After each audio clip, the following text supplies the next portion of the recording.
we all doing?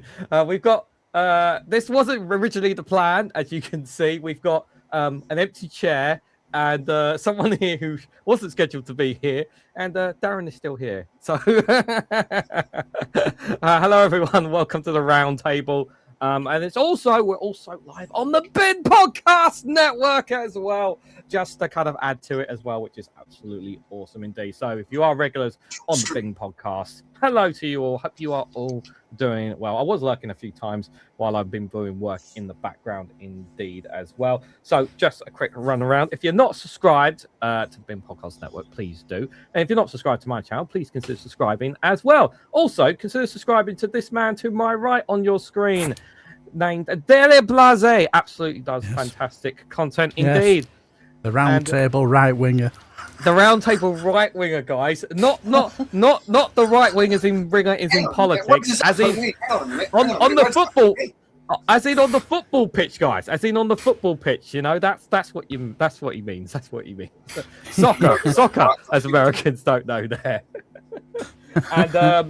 And substituting Alex. Unfortunately, Alex Political X could not join us for the show tonight, guys. So I do apologize. But we are going to try and I'm going to try and see if I can get him back on for next month's roundtable for us. I'm waiting to see what he says. But yeah, unfortunately, he couldn't make it today. But hopefully, we can get him on either next month or in October for sure. But he couldn't make it to the Eco Flake show, but he has made it here to the round table, and it is one angry pagan. Pagan, how are you doing, my friend? I'm better this week. I'm sorry about last week, guys. I was dragged off to the zoo on the Wednesday, and I was still feeling it on the. I was feeling it worse on the Thursday, and we had to have doctors out and everything. So I do apologise. Don't worry. Don't worry about it. It's fine. You know. I'm a true winter child. Like, I don't get these issues in the winter. Don't worry about it. Yeah. Don't worry. I channeled my one angry pagan within me to take your place. He did. He did channel it very, very well indeed. Did you guys see my videos I put up the last couple of days? I'm pretty sure it's kicking and screaming of what are we doing about the climate? The world is burning. Graham we'll from come. we'll come. Did a boo boo. Is all I'm going to say.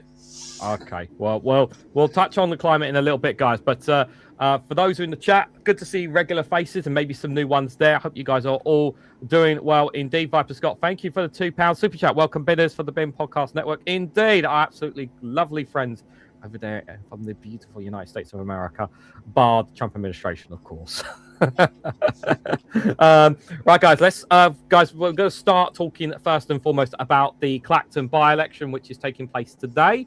So for our friends over in America who don't know what that's about, so many of you may have been seeing this guy with a trash can or a bin on his head that's been appearing in the news lately, because it has been gaining global news. And so the story is, for people who don't know, just a little bit of context in the background for people who don't know. So Nigel Farage, who was the MP for Clacton, was under investigation by the Parliamentary Standards Commission for accepting a £5 million donation from a crypto billionaire in Thailand named Christopher Harborn. He did not declare it as registered of interest, which is what you're supposed to do under the parliamentary rules. He has consistently denied that he broke any of the rules.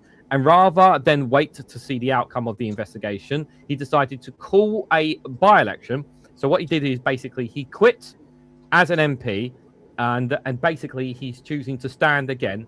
And he's basically calling the by-election the people against the establishment. That's not exactly what happened. So what happened was when he stepped down and this by-election was called, he was expecting all the other major parties to get involved. They did not get involved, and neither the Labour Party, the Conservatives, the Liberal Democrats, the Greens, and even the far right party that's in the UK called Restore Britain, they did not even step forward a candidate. And so what's happened is it left a massive void in this by-election. So you have Nigel Farage himself as the only main candidate, shall we say, and then you have Count Binface, who gained massive popularity thanks to Nigel Farage running this by-election, Count Binface has become absolutely blown up all over the place now. And there are like 30 other candidates that are involved as well. I think one of them is Lawrence Fox from the Reclaim Party, which no one's ever heard of. Didn't he used to be the partner of Billy Piper? The Probably. companion of the Doctor. Yeah, then she came to her senses. Yeah. Basically, one of many creepy weirdos. There's one candidate in this by-election I know from one former journalist from Politics Joe. He has his own channel now, and he was covering a guy who basically has these weird has this belief that he's God or something. So yeah, you've got a guy who actually generally believes he's God. China had an issue with this, right? Let's box a rebellion, right? We need to stamp that out. There is actually one serious candidate called John Stevens, who is representing the Rejoin EU party. I don't think there's nowhere near enough tension on him for him to get anywhere near to challenge. And he's going for he's trying to be the MP for where? I mean, I've got nothing against. I will just say before I bring you guys in on this, I will just say this, obviously, as some of you guys may know, for those who don't know on the Bing Podcast Network, I actually almost had an opportunity. I had an opportunity to have John Stevens on my channel, but I had to pull out at the last minute, unfortunately. He has been on quite a few UK YouTubers already talking about stuff as well, but but in all honesty, like he's nowhere near. The only person who could realistically challenge Nigel Farage is maybe Count Binface, but even then the numbers are not very much in his favor. Don't underestimate the value of novelty. It is novelty, but in all seriousness, Pagan, how do you think? What? I mean, we strongly suspect Nigel Farage is going to basically retain his seat, but how much of a damage, if there is damage, on him and his party by this by-election, and also it depends on how many people come out and vote as well. The trend looks down, in my opinion. From everything I'm seeing, like Nigel Farage, his Colonel Runaway has done exactly what the name describes him as. He's called this and then fucking run away. Where's the campaign in Clacton? Like, Binface has actually gone there. Like, did you see the thing?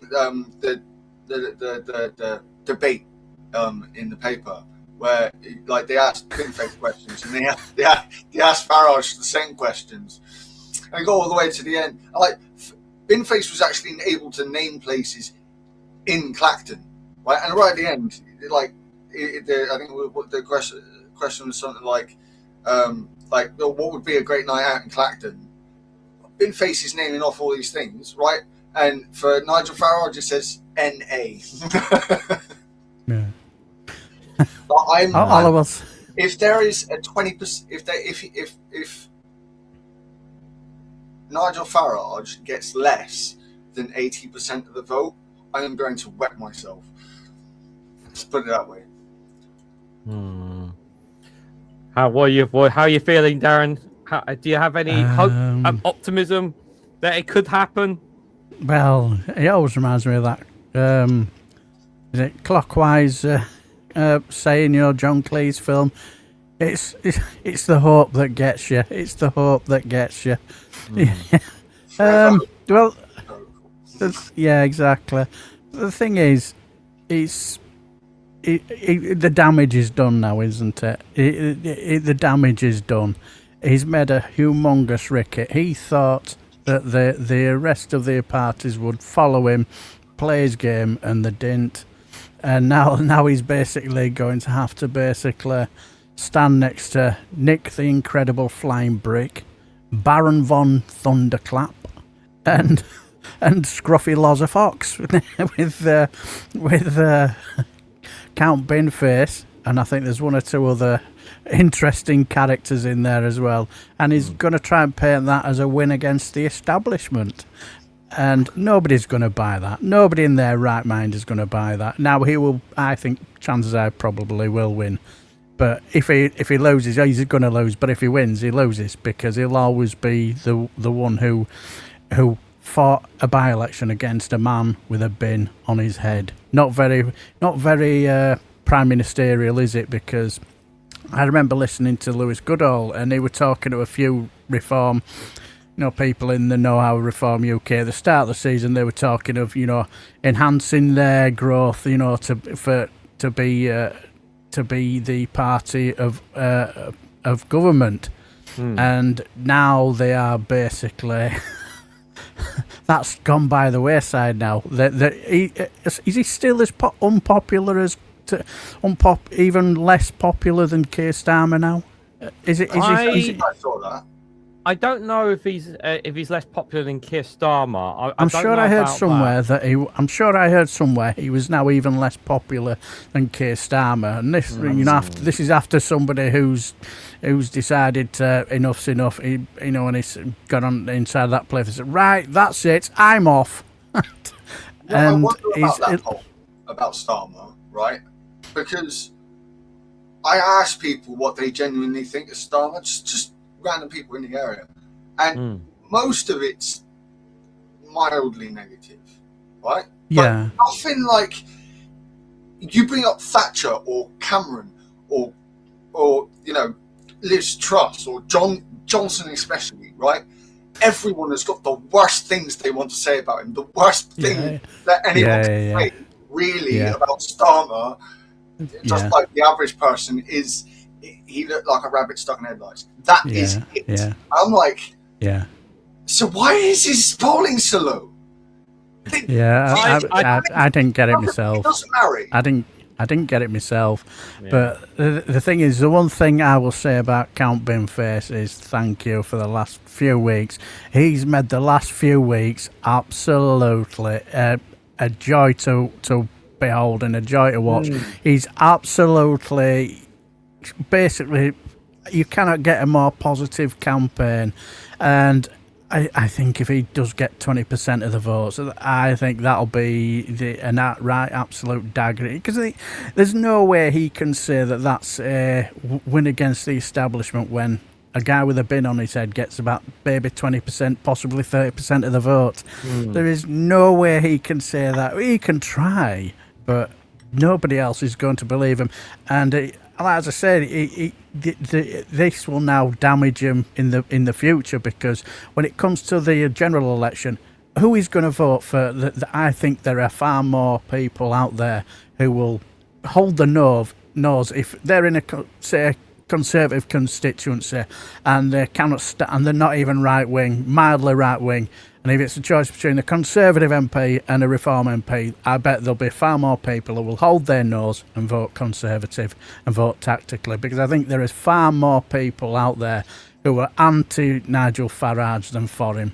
And I think that's his problem, because he may win tonight, but I certainly don't think that he will win a general election, because he's about as popular as root canal work. I think the problem we have at the moment is that even though he's becoming unpopular, the party is still very much, I mean, even though the polls right now are showing that Labour are pulling away at the moment, it's still far too early.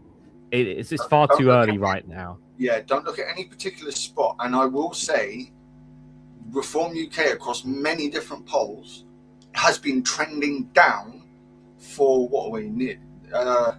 for nearly 9 months.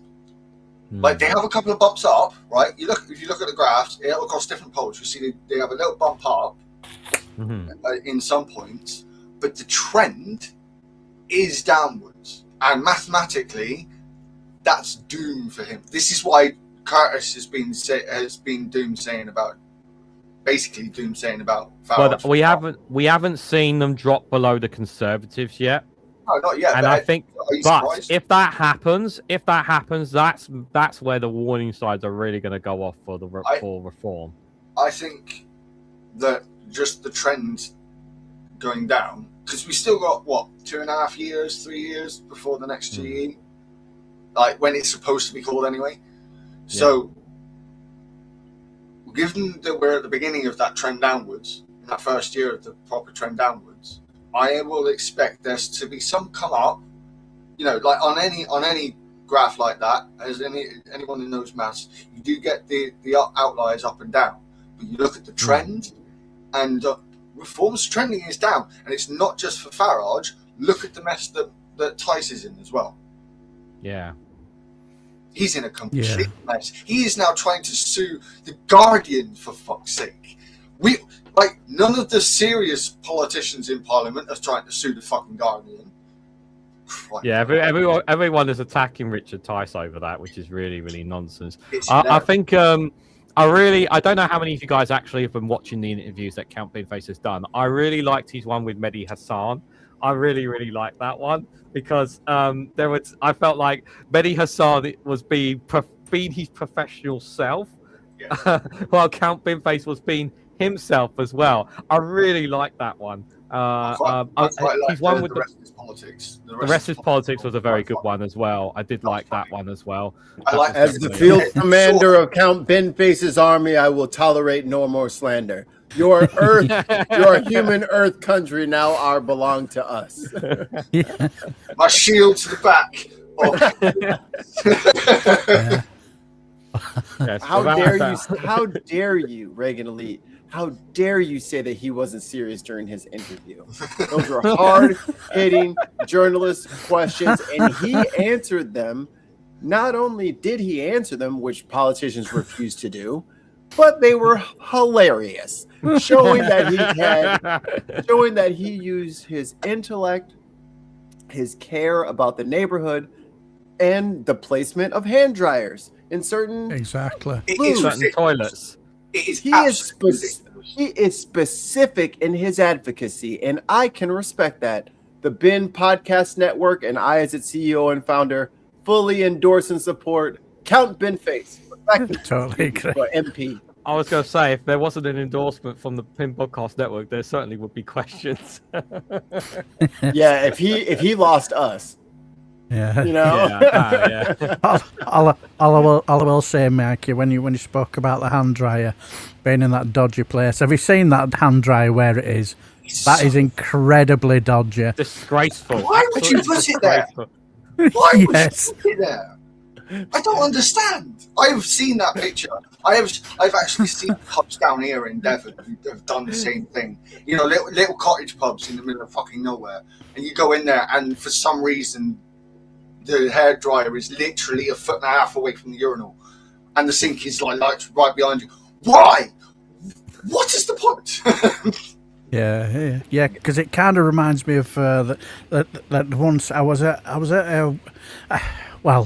we call them working men's club, and all that. Well, there were a bit of a party there, and me and my two brothers were at this party. Yes, sir, a hard-working man, working welcome man. It sounded like Paul Bearer then.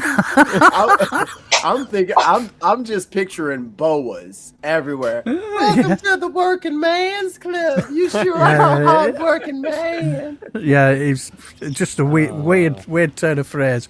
But anyway, we're in toilet, and me and my eldest, we grew up together. Whereas his youngest, I think he was born when I was 16, so. He didn't have that togetherness with us, and he's not as streetwise as us. We walked in at urinal, we noticed we had this air freshener thing there, slap bang right in your face, and we thought, no, give that a wide berth. So me and my brother thought, well, our James walks in, he went, all right, went there doing his business, looks up, air freshener, right in his face. Target confirmed. Yes. So we need Count Beanface to get onto that. We need to move that air freshener to a more astute position. Place. Yes. It's domestic terrorism is what it is. Exactly. So right. I just wanted to say that I know you said Nigel Farage hasn't been in Clacton. He has been in Clacton, I'm afraid, Pagan. There was I don't know if you've seen the video footage of him being he was speaking to he had an interview with The Sun, and he was getting heckled by Go back two to your people. rich mates. Yeah, he was like, "Go back to your rich mates. Go back to your rich mates." And his bodyguards were like trying to shoo him off, and it's like, "You can't do anything. I'm not doing anything wrong here." And then there was another guy in the video with a Count Binface leaflet. Count down Binface. Did you see his nervous laugh? He looked incredibly nervous. He didn't like it. He hated it. Like he can't, because the thing is, one surgery there. Has he had one surgery there? I've like RMP does surgeries. Like I can actually. So according to Graham Price has looked this up, because I did ask him about this the last time we did our Reform Watch series episode, and he said that apparently he doesn't actually do the surgeries himself, but he has a team in Clacton that responds to people's concerns. Apparently, I haven't looked in that myself. You have to ask Graham on that. But apparently there is a team that on his behalf that does respond to constituency issues. I don't know how serious that is. Not a single one himself. I can only go by what Graham has said. He did say he looked into that. Should that not be against the ministerial code? Well, you'd think so, wouldn't you? Well, if he's actually what dealing about with these Nolan principles that fucking Major set out in '97? For fuck's sake. Well, we don't know exactly on that, but in terms of actually face to face, no, he's not done that. But has he got people on the ground? According to Graham, he said they have. I don't know what the details, but this is what he told me when we had our show regarding that. Mikey, I want to know from America, how's America seeing the great Count Binface and this amazing election about a man with a trash can on his head facing a British politician? I mean, I've seen some footage in America about it. Like, how is America taking to this extraordinary intergalactic lord who could become the new MP for Clacton? You want me to be honest? Yep. Your government is like Harry Potter to us. We don't know what any of this shit means, man. It's all Hufflepuffs and magic words. We don't have MPs. We don't know what Clacton by the Sea is, and we just assume that is like one of your very, highly ornate detractors that like go to 10 down, and like the dude with the bullhorn who's out there like every day, and everybody knows his name and shit. And I was like, I just thought he was one of those guys. It's Londonian. Yeah. We don't know. I don't think the American public really doesn't. They don't know who Frogage is. Like, I could put up a picture of him to 10 Americans. I would lose my house if one knew who it was. They don't know any of this shit. Over at the bin, we love you guys because we're friends with people that live over there, so we pay attention. From the politically informed people, we all know what reform is. It's just like the mega branch of MAGA. It's just the Elon Musk, the crypto, Sam Altman, Peter Thiel aligned, just kind of crypto bros trying to sink their teeth into politics and just, I want to say the R slur as loud as I can and not have to lose my job. Like, all right, dude, cool. I want a robo girlfriend. Dude, you could have already did that. It's called taking a shower and be nice to women, and then you wouldn't have to worry about none of this stuff. They make a Buffy episode like that. If they haven't, they could reboot it. But this is the same. But this, like, he is like our Ted Cruz. Yeah, him and Rafael Cruz are like the same guy. Sleazy, but not sleazy enough to really catch him. Yeah, but he did something.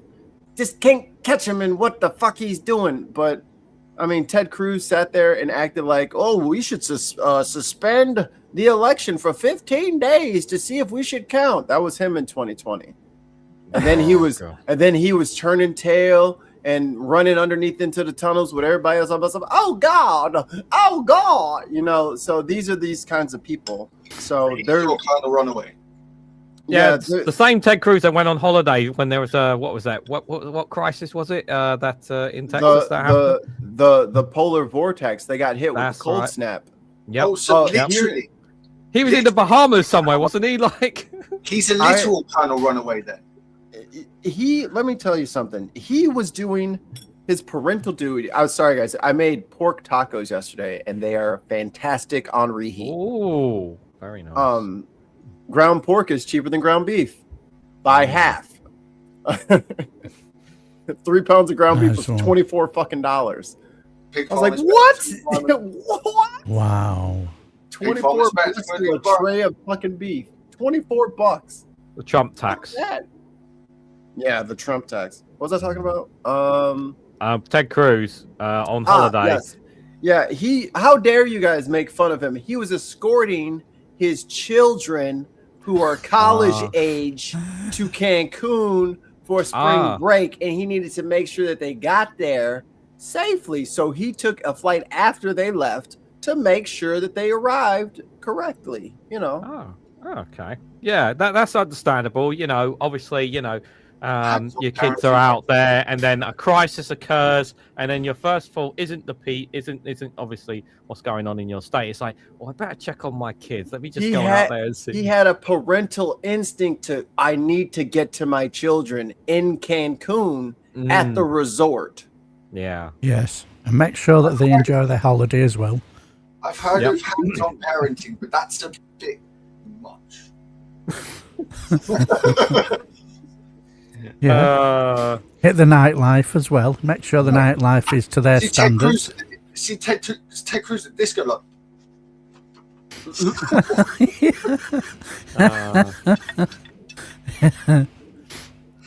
Last on the YOLO. Last on the Clacton by-election. So, are we going to get another by-election coming up then? Pagan, Daily. Do you think we're just going to have another one straight after once the investigation is done? Then, yeah, give it a few months. It'll probably. I like how this has been done during the silly season as well.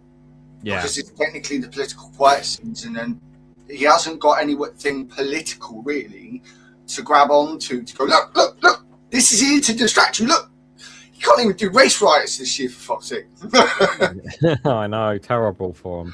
2 years in a row we've had well, first in 2024 we had race riots, and then last year was pretty much race riots, and he tried to do it again this year and it didn't work. Yeah. Well, let's be honest. It's too hot for racism. yeah. So also, all they've got for this by-election is to basically say, of course, he's a member of the establishment. He once wrote episodes for, is it The Thick of It? So for the BBC, he's part of the establishment. Give himself away there. I do think there will be a second by-election, and it will be forced on him this time because he is actually, the ministerial code is actually doing what's supposed to be there, what it's there supposed to do, keeping MPs to the fucking standard. I wish they'd do it more often and at a higher standard. But Max still thinks that he's going to drop out. Like he's like after this, like he still thinks that there's a way that Nigel Farage is gonna, quit or walk away in some way, shape, or form. I'm still not sure. There has been rumours, aren't there? Yeah, that rumor hasn't gone away. I'm still not sure how he's gonna do that. So these by-elections cost money, correct? Yeah. About 350,000 quid in it or something. Yep, taxpayer money. Didn't somebody just get a gift? Ooh. And they said they can do whatever they bloody hell please with that gift?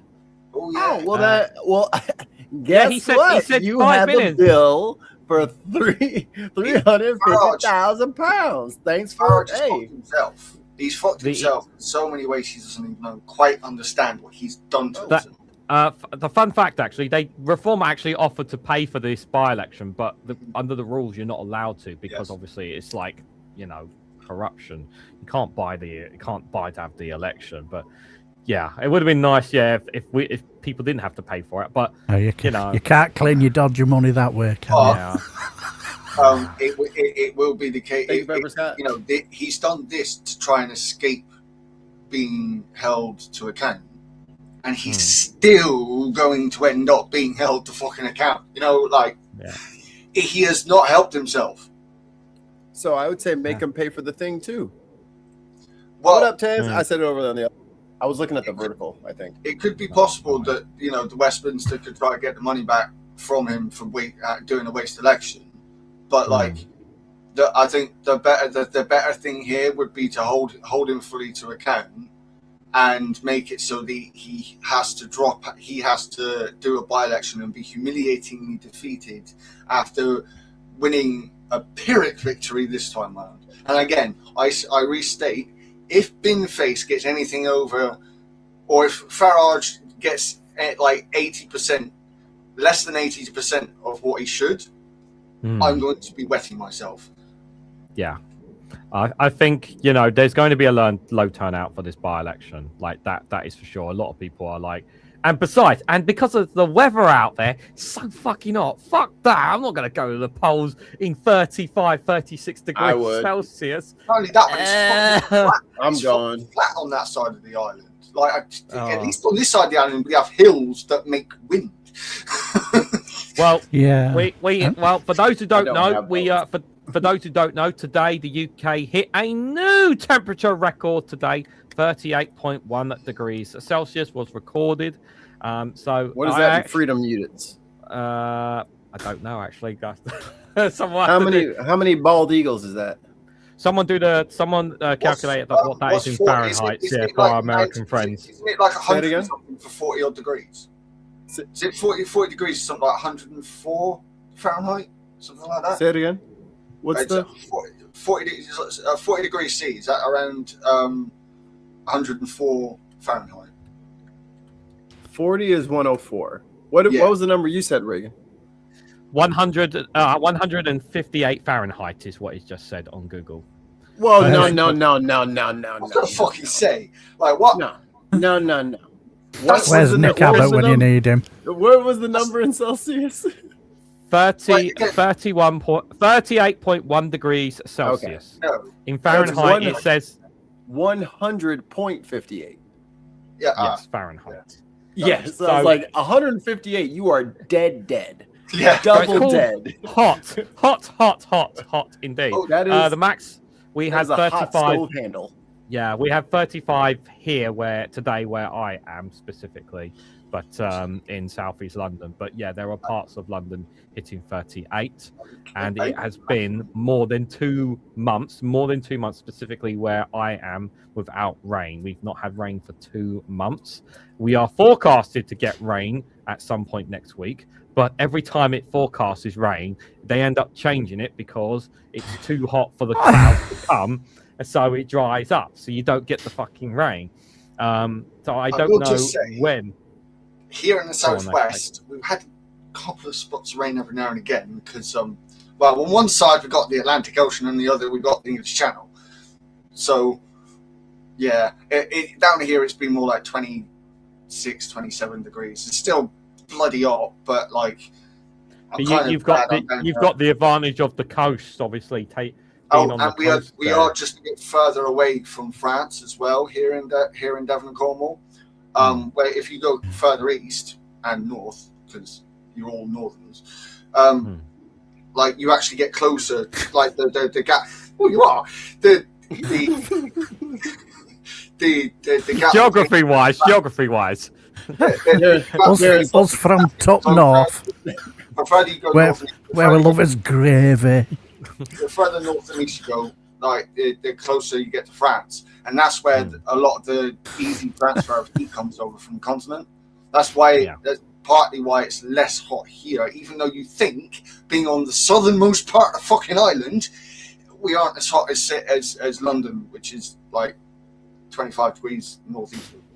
You know, like but obviously the big concern that I have is obviously because we've had more than 2 months. I don't know if we've ever had a period where in my lifetime that I remember going 2 whole months.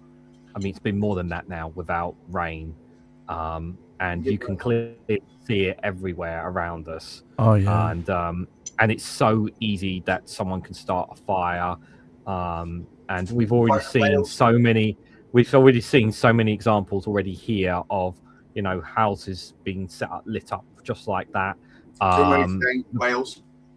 Yeah, and and of course the wildfires. There's been a lot of wildfires, of course, because of this as well.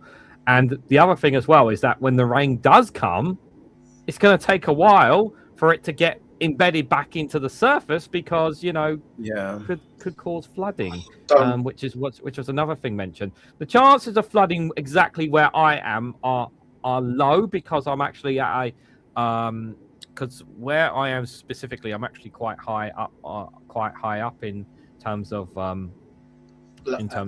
in your ivory tower. No, not that high, I'm afraid, but I'm afraid not that high up. But I'm more concerned about the fires here, me specifically. It's just because, there is literally like a small forest literally up the road from us. That's like it only takes one fucking idiot, to start a fire there. This kind of feeds into my video, the videos I've done over the past couple of days. Because do you know what protects against flooding? Roots. Marshland. Beavers. Do you know what? Do you know what the government's decided to do? Allow building a solar farm on fucking marshland. No, now, that marshland is busy. I have no issues with solar farms being put on fields and heathland and other such, solid ground. But the issue with the marsh is it's a fucking marsh. You need to put concrete pilings into the soil to make the stanchions for the solar panels sturdy. Yeah. Do you know what that does? That starts to compact all of the soil, all the loose marsh soil together, which stops it being a marsh forever. And that's what's happening in Kent and around London, around you. That's why there are so much more flood risks now, because for some stupid reason we keep deciding, but we need this more. No, we need both. So solar farms, and we need the marsh. Would you like to know something that's even better than all of this, guys? Our water bills are going up. It was announced today by our water companies. What? Well, hey, yes, everyone, and this is every single water company in England and Wales. It's been announced, and I've got a video dropping on Saturday about that. So I'm sure you all are looking forward to increasing your water bills. Yes, sanitized water. Yeah. Who in the right mind would decide that? I know. But let's sell our water. There's a good reason, Darren. They want to build. It's going towards some of the data centers that they're going to be building in the parts of the UK, apparently. So that's one of the reasons why they need more money from us, apparently. So, driving me mad. Like I said, I have 2 videos over the past few days, and they were kind of directed at Graham and Phil in turn because they were the ones who brought all stupid arguments. But I also understand that it's going ahead. I can't really argue. There's no point in really arguing against a specific project now. What I am arguing for is to not do it again in the future. We need these ecosystems, not just because there are only remaining bits of biodiversity, right? Here's a fun fact. This island has less biodiversity than the Sonoran fucking desert. Mikey, Viper Scott's asking, ask them if the Count Binface policy of if MPs resign, can he run in the same seat again? It's simple to change it. So if they do another by-election, can Binface just show up again? Yes. Yes, he can. And he will. Yes, he will. Season 2, baby! Season 2! So, yes, if we have another by-election, which is what we're fully expecting to happen, then yes, we will have another campaign of Count Binface. You'd have the support for it, but this time round there would be serious candidates. All the other parties would actually get involved in the next one. Yeah. So they'll have the Bin Majesty. That is the. Yeah. He is there for all the important ones. Andy Burnham's by-election to even get in this year. Yeah, Binface was at that one. Boris Johnson's former ones. Yeah, he was at them. Cameron. No, Cameron's gone before he came up. May possibly. Yeah. Good question, Chris. Yeah, they should be paying for it all. The argument, it's specifically the data center point is, so they're going to leach. The honest answer is they're leaching off our water in order to resite for their data centers. Is literally what it is.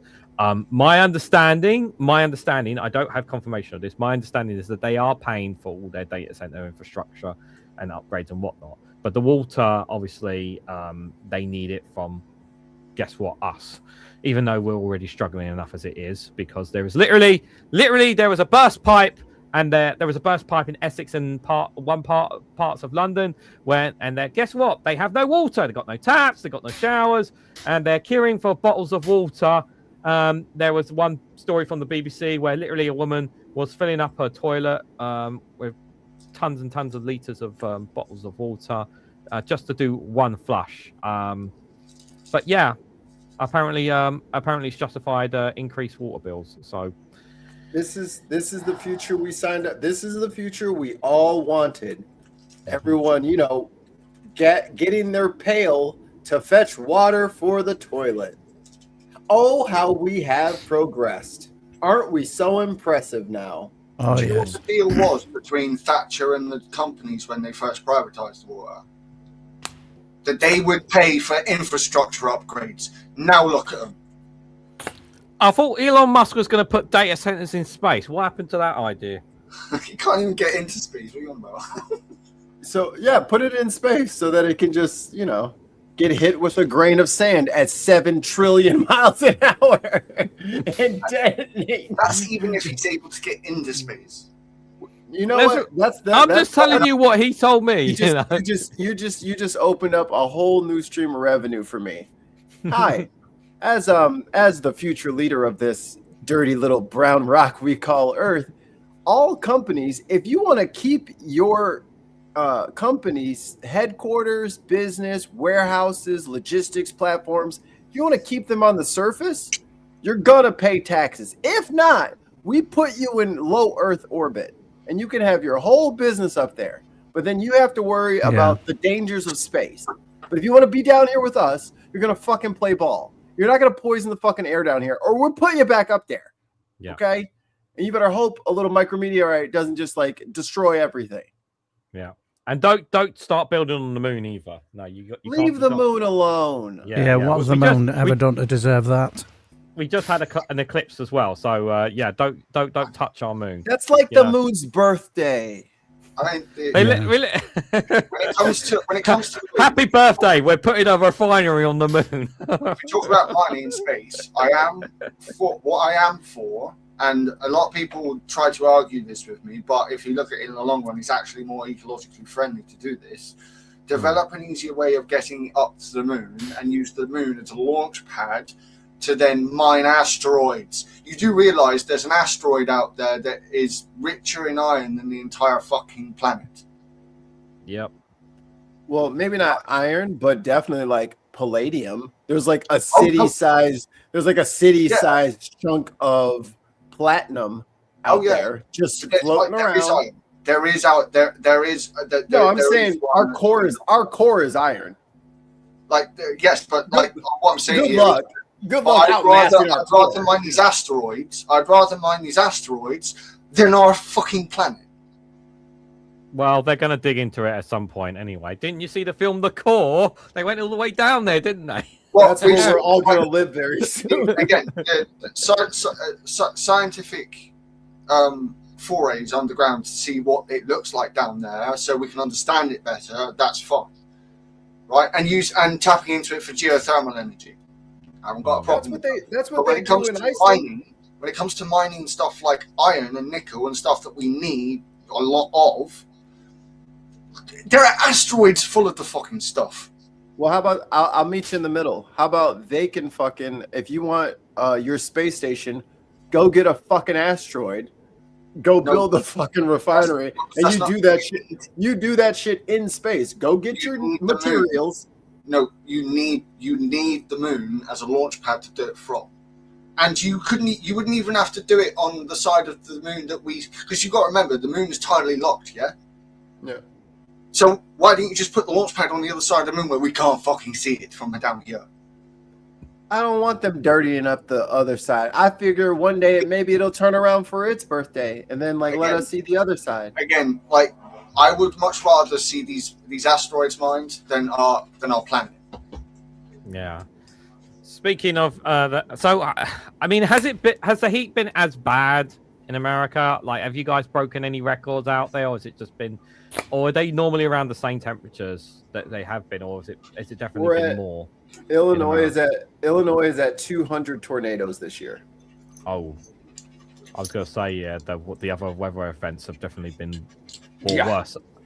So like it's like the heat wave out east was bad, like in New York. Like Tim's out in Connecticut, so he's out there by Atlantic Ocean and shit. I'm way in the center of the country, off the Great Lakes, and like I'm Great Plains touches Great Lakes, so we get a lot of wind coming in from Nebraska and Iowa and shit like that, and the jet stream has just been slapping cold air on top of these gross air fronts, and it's not just unbearable heat. I mean, I wish I could show you guys. It's raining again. It has been like the third, fourth spring for us. The rain won't stop because all of the heat is getting blasted with the jet stream, which is sending cold fronts onto warm fronts, which gives you storms, which gives you all this mess. So we got flooding downtown. A lot of places, like we're losing power and stuff like that. And I know you got like the way homes are built here is so different than there. And like, it's hard for us to understand you guys and stuff and vice versa or whatever. Yeah. But like for us, like if you have basements, like a lot of people have basements, you have a sump pump. So there's a little trench dug out underneath your basement, and it's gravel and shit like that. And it goes into a collection bucket. That collection bucket has a submersible pump in there that goes to the curb. And that's just what you do out here because it's super flat. There's not a lot of gradient to get the water away from you. So everybody has sump pumps. Well, what happens when the power goes out? You can't get the water out. You can't get the water out. And now you're sitting there with a whole basement full of water.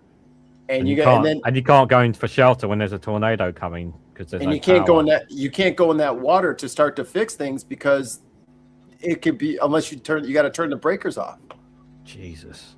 Because it's electrified. Like it's bad. So like the storms can or if you have sometimes like retention ponds overflow or dams break, levees break and stuff like that. And then you have like those catastrophic flood events like they had down in Texas and stuff like that, where it's just like flash, or especially like what you guys were talking about with the ground being baked like it is, where it's been dry and hot and dry and hot. What that ends up doing is it hardens the surface to the point where you get runoff instead of absorption. Yeah. I hope people go out and aerate. If farmers can aerate, that will do tons. You got to give that water somewhere to go. You'll get mud, but we'll take mud over mudslide. Marshes. Oh, yeah. Marshes they soak up the water. Yes. That was the other thing I forgot to say. I live by wetlands, and like the Illinois wetlands is something like super, super rare and super, super protected and valued because not only does it help with soil retention, but it is your filtration system for your water sources. All of those little reeds and plants and roots and bugs and insects and little critters and all that stuff, they clean the water. They get rid of a lot of that stuff. So we protect it. We don't want a lot of bad stuff going in there, but they also make sure that the water is healthy and not just a giant mosquito pond or something like that. It's a thriving environment with like minnows and bluegill and large and smallmouth bass, crawfish, frogs, all that shit's supposed to be in there. But we got Asian carp everywhere now and fucking plecos for fucking pets being let go. So, shit, man. So we are moist. It is fucking bright green out here. It looks like April. Yeah, because I must admit, my wife, she's holidaying in Bournemouth for this week, so I've had the house to myself. So to be fair, I've been partaking in the most difficult and oldest profession known ever, called being a housewife. And, so trying to do your body. Yes. No, not that bad. Believe me, I probably struggle to get threepence halfpenny for that if I did out like that. But anyway, she's just been to Swanage and Weymouth today, and there's a little part where we went last year, and it was a bit misty, and it was quite mild.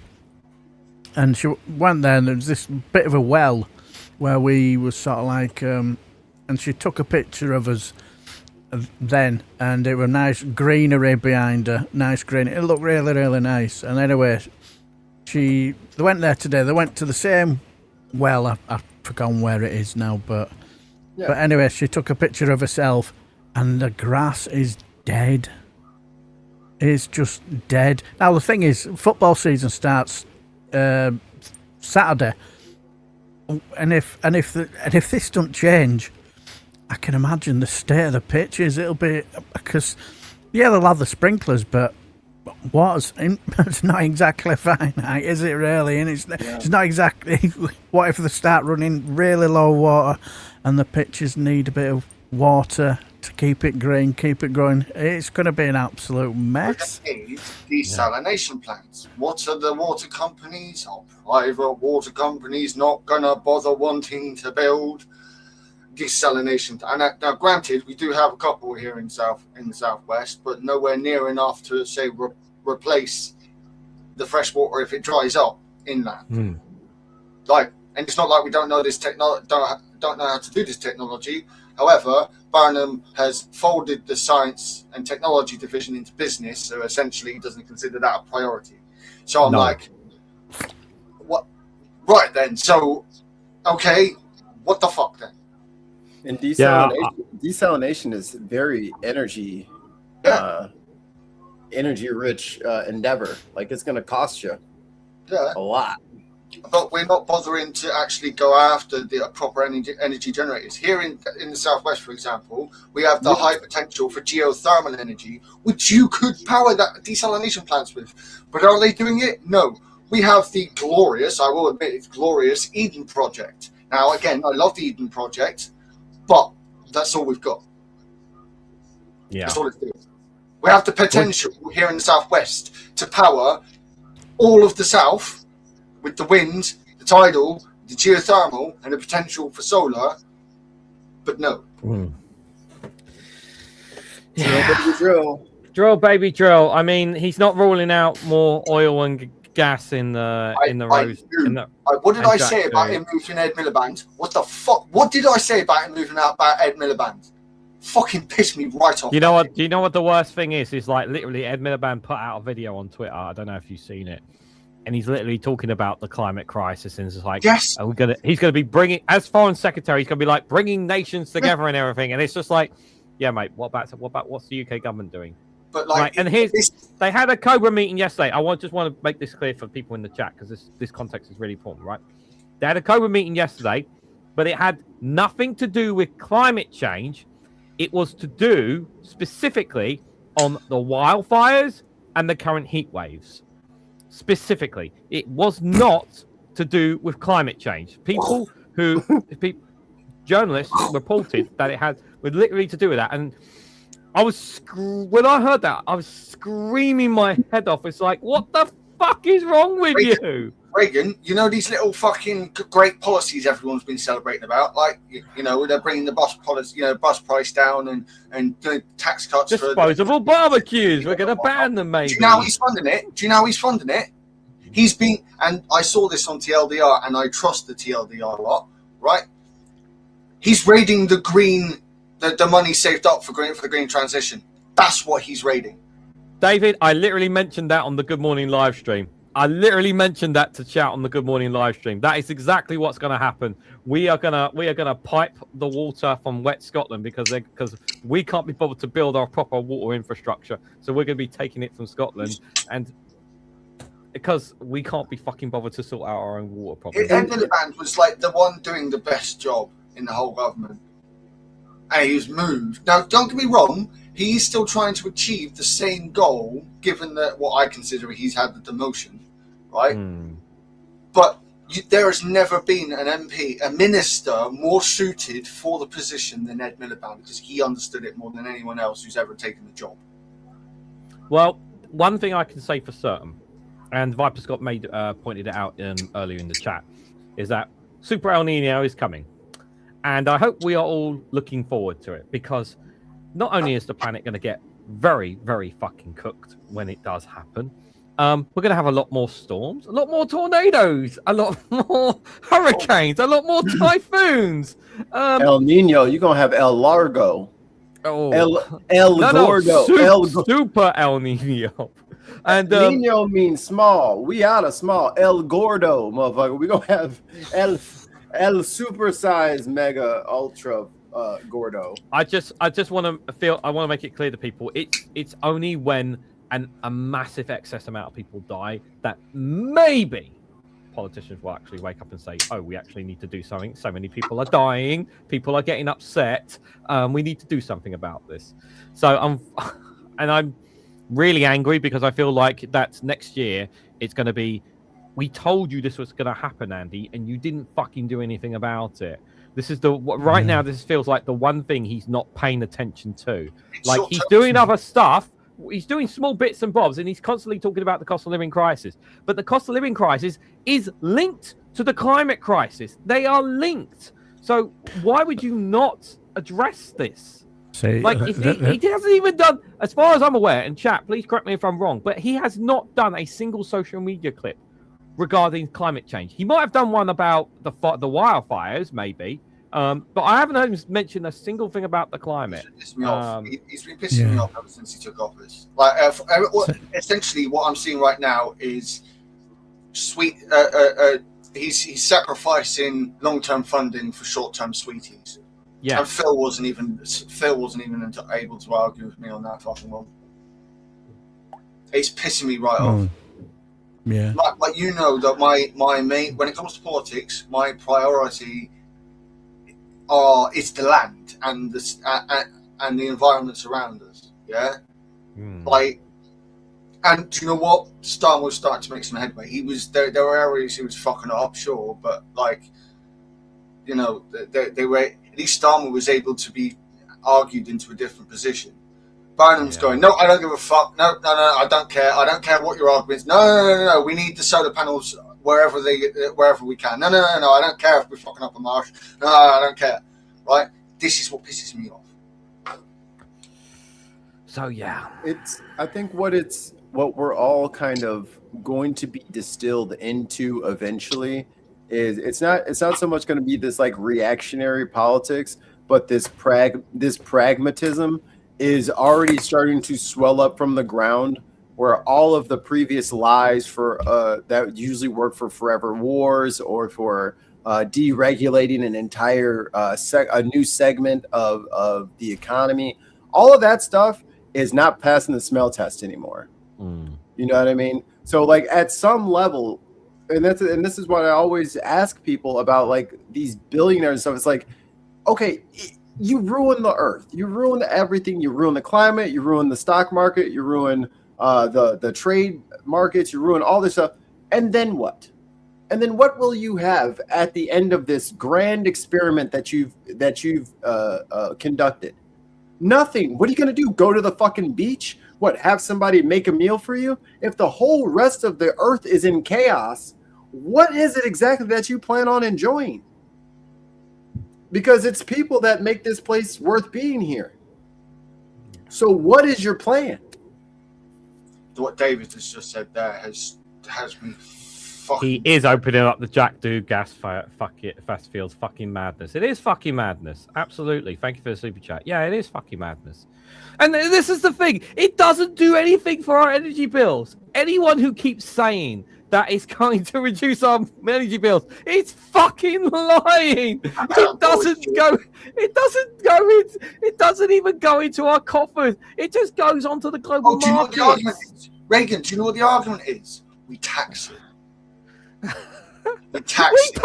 Don't we pay them? We subsidize these fuckers to drill. Yeah. The argument we get back is, oh, we tax it though. We get a lot back in taxes. Oh, do we? Yeah. They put the taxes on there. They put the taxes on the oil, and then they fucking apply that to the price.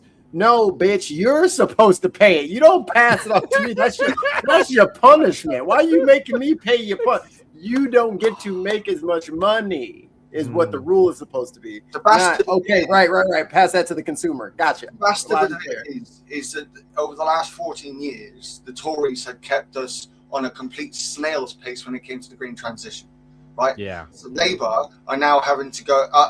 I understand the argument that Phil and Graham were coming across with saying, look, the Tories held us back. We need to now fast forward. But I will not have people saying that it's a trade-off. It's a pragmatic trade-off. It's not a trade-off in the slightest. We will sacrifice our natural ecosystems to put these solar farms up because of poor placement, poor energy infrastructure placement in the past, and we can't be bothered to get them to put it somewhere more sensible. Like not on a floodplain. You're right, Witchigoff. We do need oil for plastic. The problem is that that oil doesn't go to us. It doesn't even go to Scotland, who it belongs to originally. It goes onto the global markets. We literally buy it back. It doesn't even go to us. That's the way it works. That's how it works. You guys treat water like we treat medicine. It's ridiculous. Yes, that is a great analogy of it. It's the perfect fucking analogy. Fucking invented here, made here, manufactured here, shipped all across the world at 10% over cost, sold back to the American people at 700% cost. It's the dumbest shit. Look what Vitus said.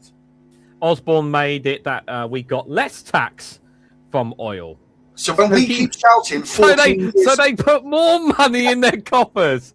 When we on the left say in this country 14 years of Tories, there is a fucking reason for it. Oh dear. Drill baby drill, world baby bird. Why don't we just do fracking? Let's just do fracking at this point, because why not? Yeah, might as well. Because go ahead, dude. I was just about to say, because one of my favourite radio hosts is a guy called Nick Abbott. You guys might have heard of him. He does 10 Well 1 on LBC, and he talks about the environment. And one of the things he always says, when the water is wafting up your nostrils, and he basically says, what did you do about it to stop this? When the water's wafting up your nostrils. And it just seems like short-term gain for long-term pain. Is that it? Sorry, I do apologise. I've just seen what Chris has put. No, the total tax receipts from North Sea production in 24-25 were £4.4 billion. In the same period, the UK government provided an estimated 3.6 to 7.5 billion in subsidies to fossil fuel companies. What the fuck? Chat, make it make sense. Make it make sense. Please. You can't. This is why I am one angry pagan. We make no tax from the oil. Look at what Osborne did on oil taxes in 2012. Thank you again, David. Appreciate your support. I am so pissed off. Yeah. Do you know what pisses me off more? We have a lot of the scientific knowledge about climate change. Do you know where that was initially discovered? On these fucking islands. Why do you think the billionaires are making bonkers and all that sort of stuff now? Well, they can make as much money as they can. They just can't take it with them when they're dead. This is the thing they don't understand. But here's the thing. You're not going to have anywhere to spend the money. You can't go to a nice vacation, a nice restaurant, buy something new and fancy. There's no innovation right now. Everyone's in fucking hunker down survival mode. There's no the creativity has been stumped. The innovation has been snuffed. No infrastructure. Where's the infrastructure? It is crumbling around us. I want to argue with your point just from one aspect. Yeah. And it's from a legitimate point as well. There are a lot of people who are very innovative. However, what we do, I would change what you said to the state is not bothering anymore to utilize its innovative people. There are millions of innovative people in all countries of the world. Yeah. The state has decided that since the 80s, when Thatcher and Reagan went, small state, that's what we need, right? And it infected everywhere. And it's like, this is what happens. when Yeah. you have small state. Ken Clark, was it Ken Clark, the former Chancellor for the Exchequer under Thatcher, Yeah. right? One of the ones who was all big on small government and all that, right? During the Brexit referendum, he literally came out and said, "We made a massive mistake," and the Americans led us into it. And the thing is, like, all of our good nature and stuff like that, and all of us knowing what the right things to do, that's most of the battle, right? But then the other half of that is enforcement. Mm-hmm. Every time that these motherfuckers did something that was counter to human survival, there should have been massive punishments for this thing. I'm talking jail time. I'm talking split this company up, sell all of the shit that you got in here, and you better not sell it to one of your friends. I'm looking. Yeah. Like, put that shit up for auction. You're done doing this. Literally, there isn't that. Legal corruption in plain sight. Legal corruption is what it is. And what this actually goes back to Thatcher and Reagan again, because it was them who let the reins loose on global private companies like private equity. The guy was it the late 90s, early noughties, the oil and gas CEOs went to Bush and said, "Fucking regulate us so we can stop killing people." They literally did that, and they didn't. And the government went, "Nah, that's right." Yeah. Even now, Trump is bragging about how he wants the gas prices to go up because we're gonna make a lot of money. Who the fuck is we? Me and my friends. Yeah, him and his buddies in Texas are gonna make a lot of drilling off the Gulf. They're the ones that are about to make a lot of money. He's so cool. But the so-called friends he left in Air Force One that could have gotten blown up while he paid friends like that. Yo, you hopped in a catering truck and left me in the blow up Force One? Nah, brother. We're not cool no more. I've heard little bits and bats about that. What actually happened? Yo, they're in, what was it, Turkey, right? Yes. Yeah. From Turkey to the UK. So they're in Turkey. And then, the little red bat phone goes off. Mr. President, do not get into the Qatari plane. You need to, there's a threat on your life. You need to get into the other plane. We have a separate plane. He says, great. That's fantastic. I don't want to get blown up. Mr. President, grab 4 other of your officials and don't tell the rest of them. Leave the press and the rest of your fucking cabinet in the decoy plane. And all the blinds down. All the blinds must be kept down as well. Reporters have been told they're not allowed to pull the blinds up. Trump walks in. Everybody else walks in. He sneaks out the bottom. All these other people sneak out the bottom. They ride in a catering truck to I think the old Air Force One or like a C-class military plane. And then they fly separate.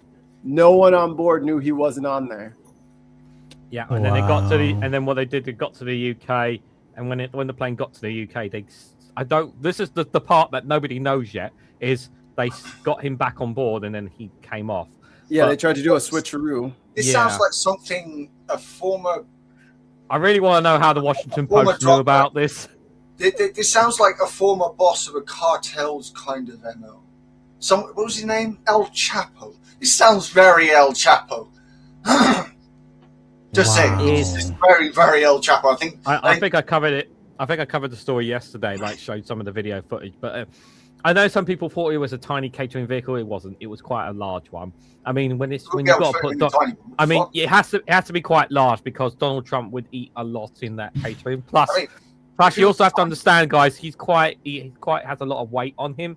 So if it was a small one, it probably would have broken down if he had sat in it. I have a better question. If it's a tiny one, if it's one of those tiny, they say it was tiny. If it was tiny, does that mean it wasn't tiny?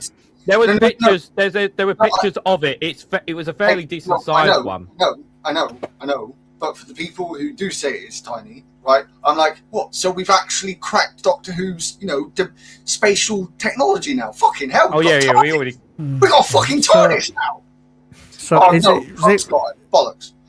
Is it? Am I right in thinking on this? Because like I say, I've not been abreast of a lot of things over this week as much as I'd like to be, but is it right that KKK Caroline Levitt was not impressed and has resigned? She has decided to take care of her baby because this shit is whack. Mikey, are we sure it's not because of the continuous person who keeps intimidating her?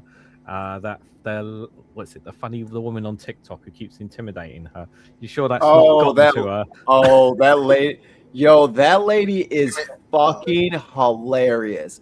Every fucking day Carolyn Levitt goes on TV, that girl finds her fucking outfit. That is a level of fucking petty. I wasn't ready. I'm like, yo, she's matching it.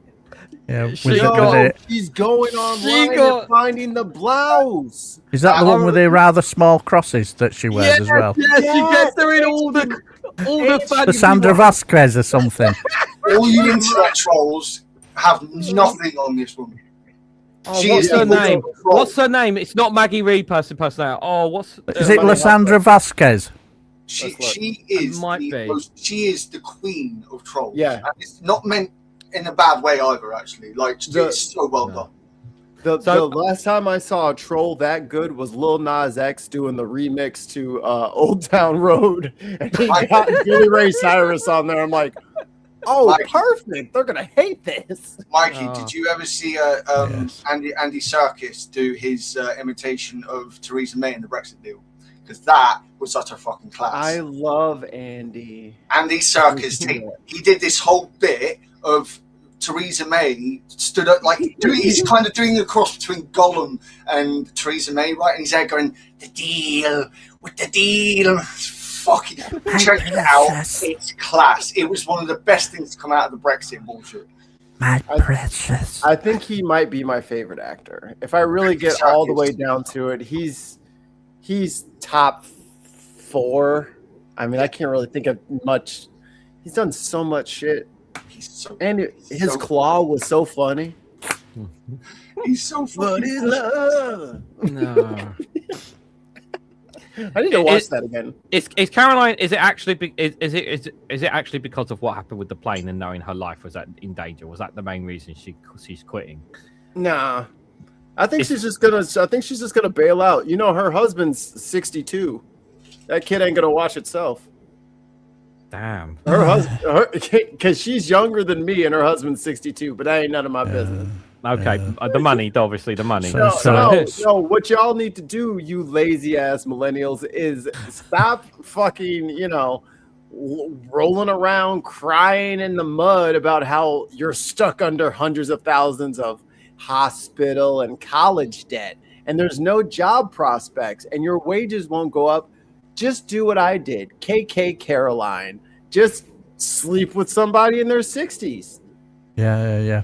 What attracted the 62-year-old billionaire to KK Caroline Levitt? She's got the Fox News build. She's got the Fox News anchor loadout. So 28 years old, Caroline Levitt. Yeah, she's 28. 10 years younger than me.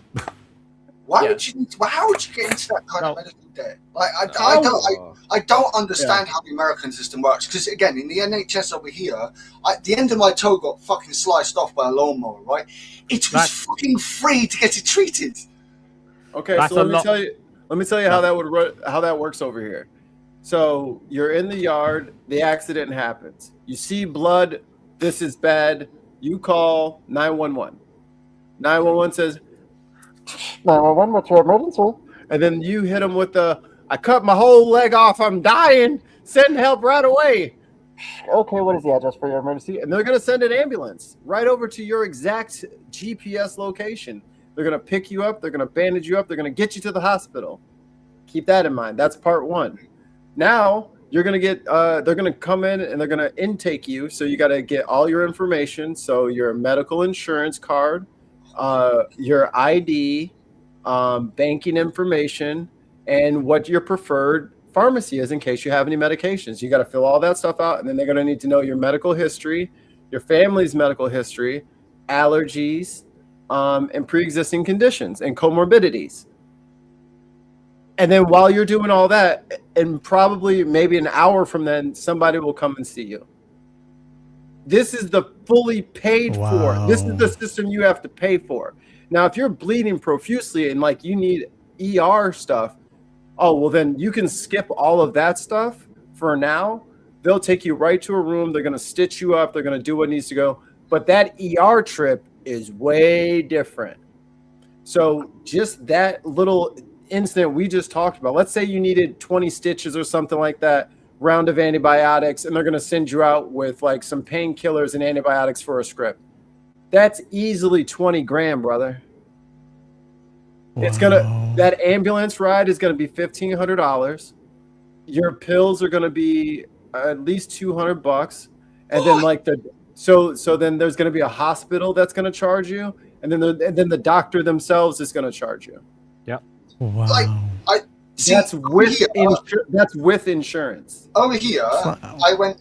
You know, I went taken to Torbay Hospital. They asked me what my name was, and my information came up on the database. Mm-hmm. Did they look at you funny when you said one angry pagan? Well, no, not, but came right up. But still, like, oh, it's a crazy one. My name, okay. my date of birth, my name and my date of birth, right? And then they were just able to bring everything up. Like, haven't you got some of the best computing systems in the world over there? Correct. So yeah, it doesn't. And look, and that was a smoothed out, no interruptions, no arguments, no big deals, no none of that kind of stuff. What? Like that's what it costs here. So that is why people here, people keep telling me, no, they'll never take Medicare for all. I'm like, you don't know what it's like out here. You don't know how many motherfuckers are walking around right now with a shoulder that's not set right, a knee that needs to be replaced, a hip that needs to be replaced, and they have to work. It won't surprise me. They're just working through the pain and chronic illnesses and all that shit. Yeah. Eventually, they're just gonna be like, you know what? I don't care if it's motherfucking Clifford, the big motherfucking red dog. If I get some fucking health care, I'm down.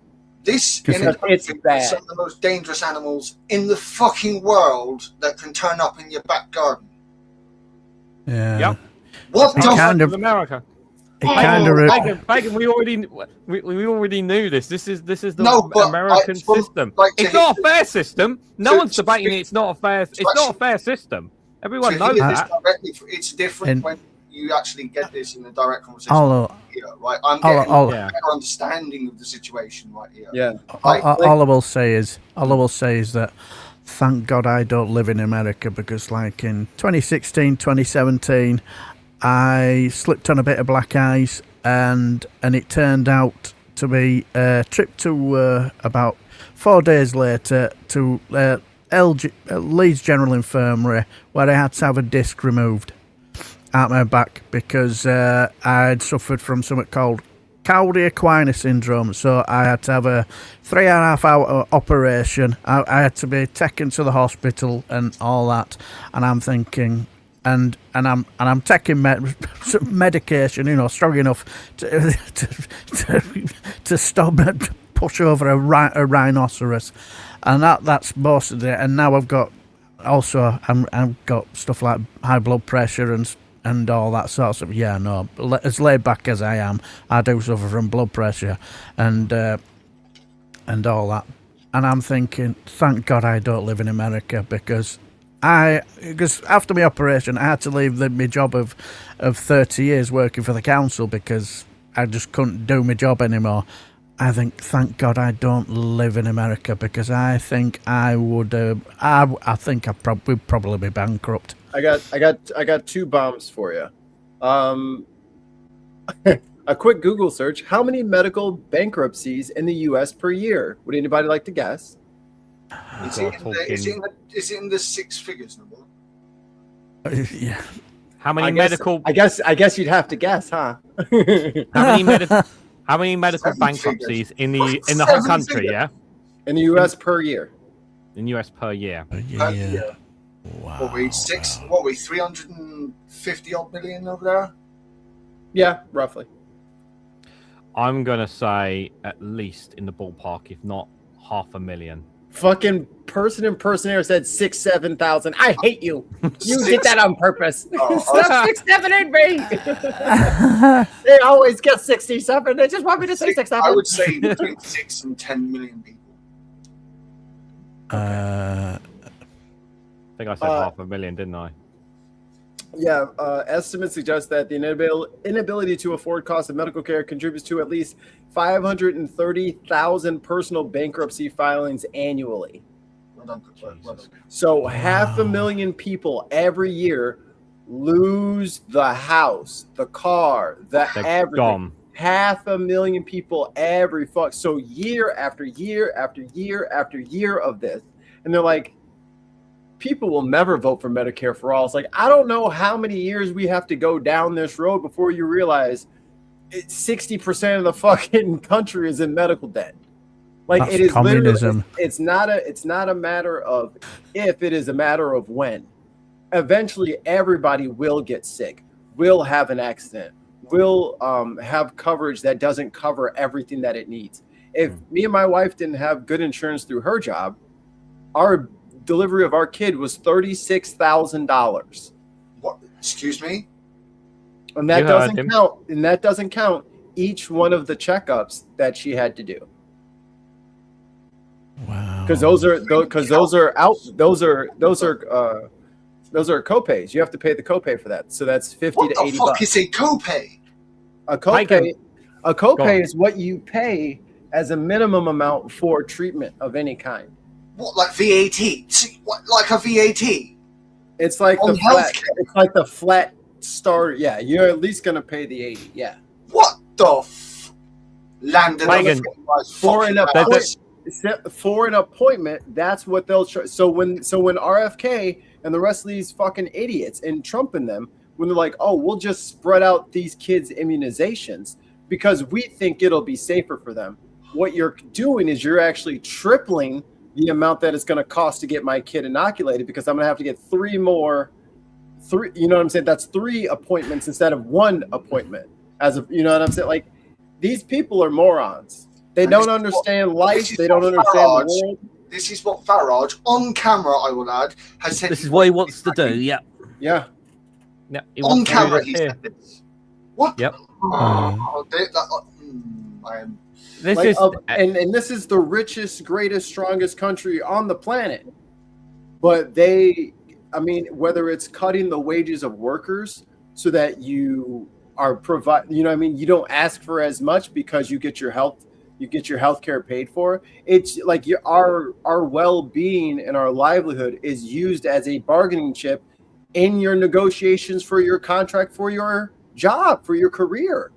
Like, that is a big decider of whether or not you have health care or not through your job. Like, if it's your dream job and there's no health care and it's like kind of a job that annoys the shit out of you, but it's really good benefits, people are they're not chasing dreams. They are going for the boring thing to be safe so that you're not trapped in the 530,000 per year medical bankruptcies.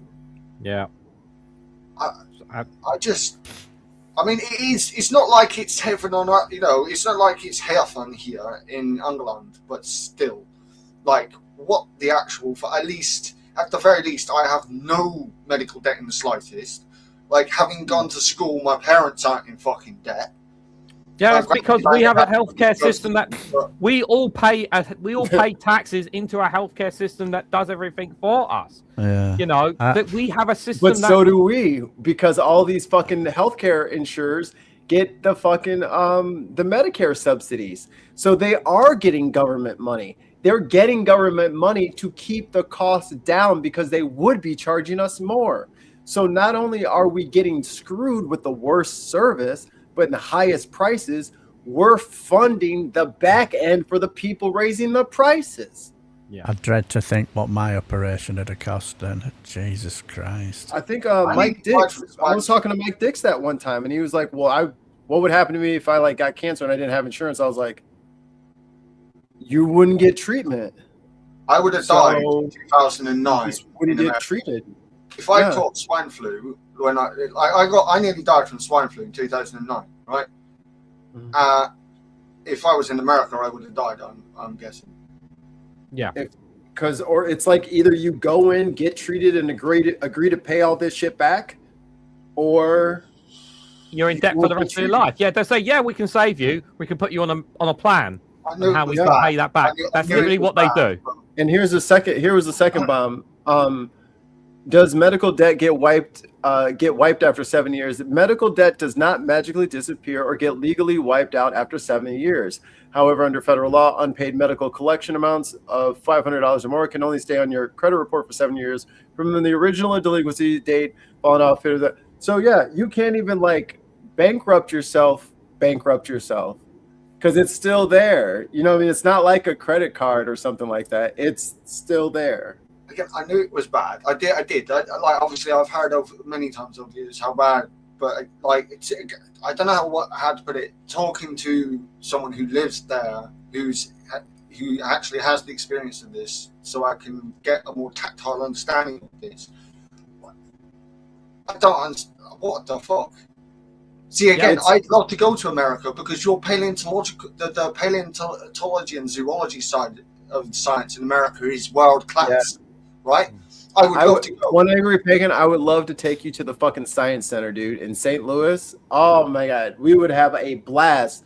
They have velociraptors. They're like this big. They're so cool. I worry. Whole intact skeletons. I do want to worry about visiting. Yeah, that's the issue. I do. I know you wanted to talk about it, but I do want to touch on what's been happening with the primaries, Mikey. So how has it been for the Democrats? It's in particular for the Democrat. Is it what's the DSA. The group called? DSA. Thank you. Obviously, we consider them the good guys. Do we? The DSA, as about as good as we can possibly get in America for their politics, shall we say? So now we get to my favorite part of American politics, right? Now we get to the negotiating table. Thanks, David. Table. Yes.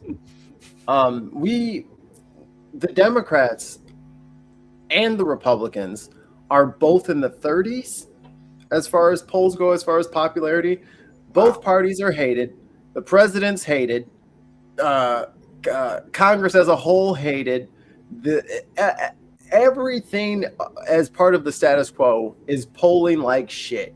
And wouldn't you know, that is just the opportunity the roses needed to grow from the ashes.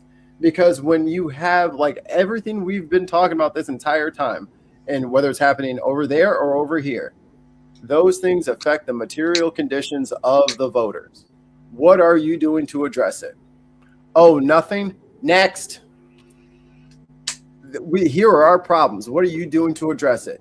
Oh, nothing? Next. No one has to play the pageantry and the red versus blue and all that shit, because suddenly from the ashes rises a pragmatic, progressive, be they called the DSA, the Democratic Socialists of America, or not, people don't care.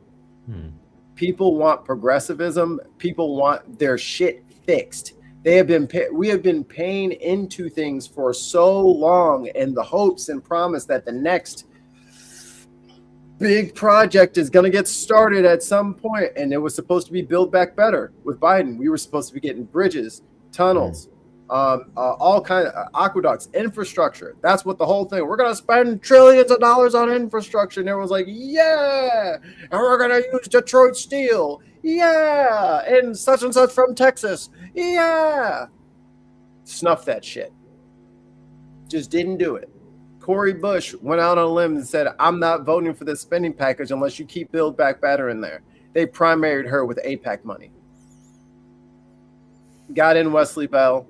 You know, like this is the D, like that's why certain people got all bent out of shape when I said I'm not a Democrat. This is why I'm not a Democrat. The DNC, the Democratic Party, and it's broke entity. It's party apparatus, like its team, the little clique that they have over there, are cutthroat. are heartless, are bastards, are insider traders, are drug users, are women abusers. They're all the same things that the Republicans are. And we've all on our network, we've always called them out. Always call them out. Just out of interest, Mikey, is the "We will win, we will win" still in charge? Fuck Chuck Schumer. Fuck that guy. The guy literally said, I will do what it takes to fund Israel. And it's like, brother, they're telling you they're hungry. And you're saying, I promise to give billions of dollars to someone else. Yeah. That's why El Sayed won. Is AOC That's why these progressive...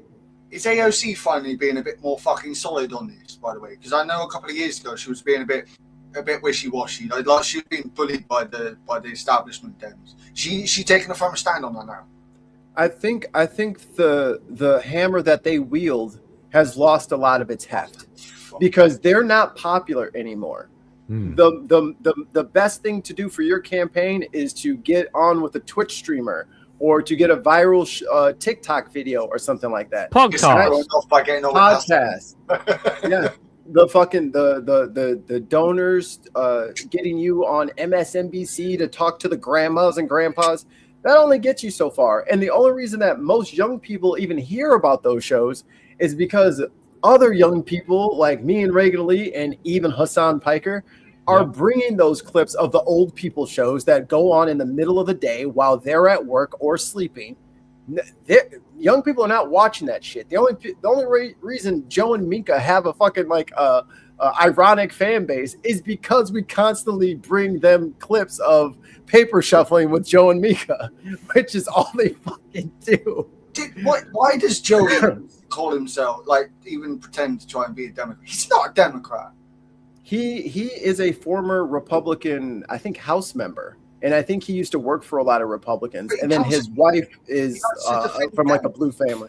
He's kind of he calls himself like a moderate now, like a centrist moderate now. He still has some of his right leanings. He's just very anti-Trump. So that's kind of why because even if I was still a Republican, I would never that's his whole, I was a real Republican kind of shit. The Democratic Party are in real financial trouble. I've been hearing. They can't find a consultant anywhere in North America that they can't shove $1 billion into their fucking pocket. They are completely captured by this, I would say, anti-democratic, anti-American consultant wing that has them completely by the throat. They will. Kamala and Walz, or Kamala and Tim are running all around town, and fucking Tim Walz is like, yeah, I'd love to have a debate with JD Vance as soon as he can get off the couch. And everybody goes crazy. It's funny. He's making fun of the meme. And those fucking Republican guys trying to fucking get into all these girls' bathrooms and shit. It's weird. I think that shit's weird. It was working. The message is resonating. The people are like, okay, we might be back. Okay, we were a little worried at first, but we might be all right. Consultants came in, shut all that shit down. They went complete corporate. They started buddying up with the Republicans like fucking Liz Cheney, the fucking daughter of the biggest war hawk of the last 50 fucking years, aside from Lindsey Graham. What are we doing? People can see through the bullshit now. Yeah. So the DNC is cooked. If you are DNC aligned and you haven't been doing shit on the ground, like fucking opening up hospitals or schools or bridges, if you haven't been putting in any groundwork, you're fucking out of there. Tim's person, or a guy from, I don't think it's Tim's actual rep, but someone in Tim's state right next to him, Larson, we covered him on our show, Unboxed Politics. He got very high ratings. He came back from a medical thing, and I think it was the tariffs had just come in or something like that. And he was, shame on all of you. Shame on you doing this to our children. He's fired up. Everybody loves his message. The guy running against him who primaried him, progressive, 45-ish, great ideas, moving closer to abolishing ICE and moving that's where things have to go. So the DNC is going to have to completely metamorphize. I hope they don't try to fight as nasty as they did with all of the other candidates, as they did with Abdul Sayed and Zoran. That campaign was brutal. The amount of money they put into the opponent. How much money did they put into it? Was over $60 million in outside funding. $60 million. And the polls were saying that Abdul had it in the bag as well. The polls saying he had it in the bag. That's not what it was. It was very, very tight. Was it super close?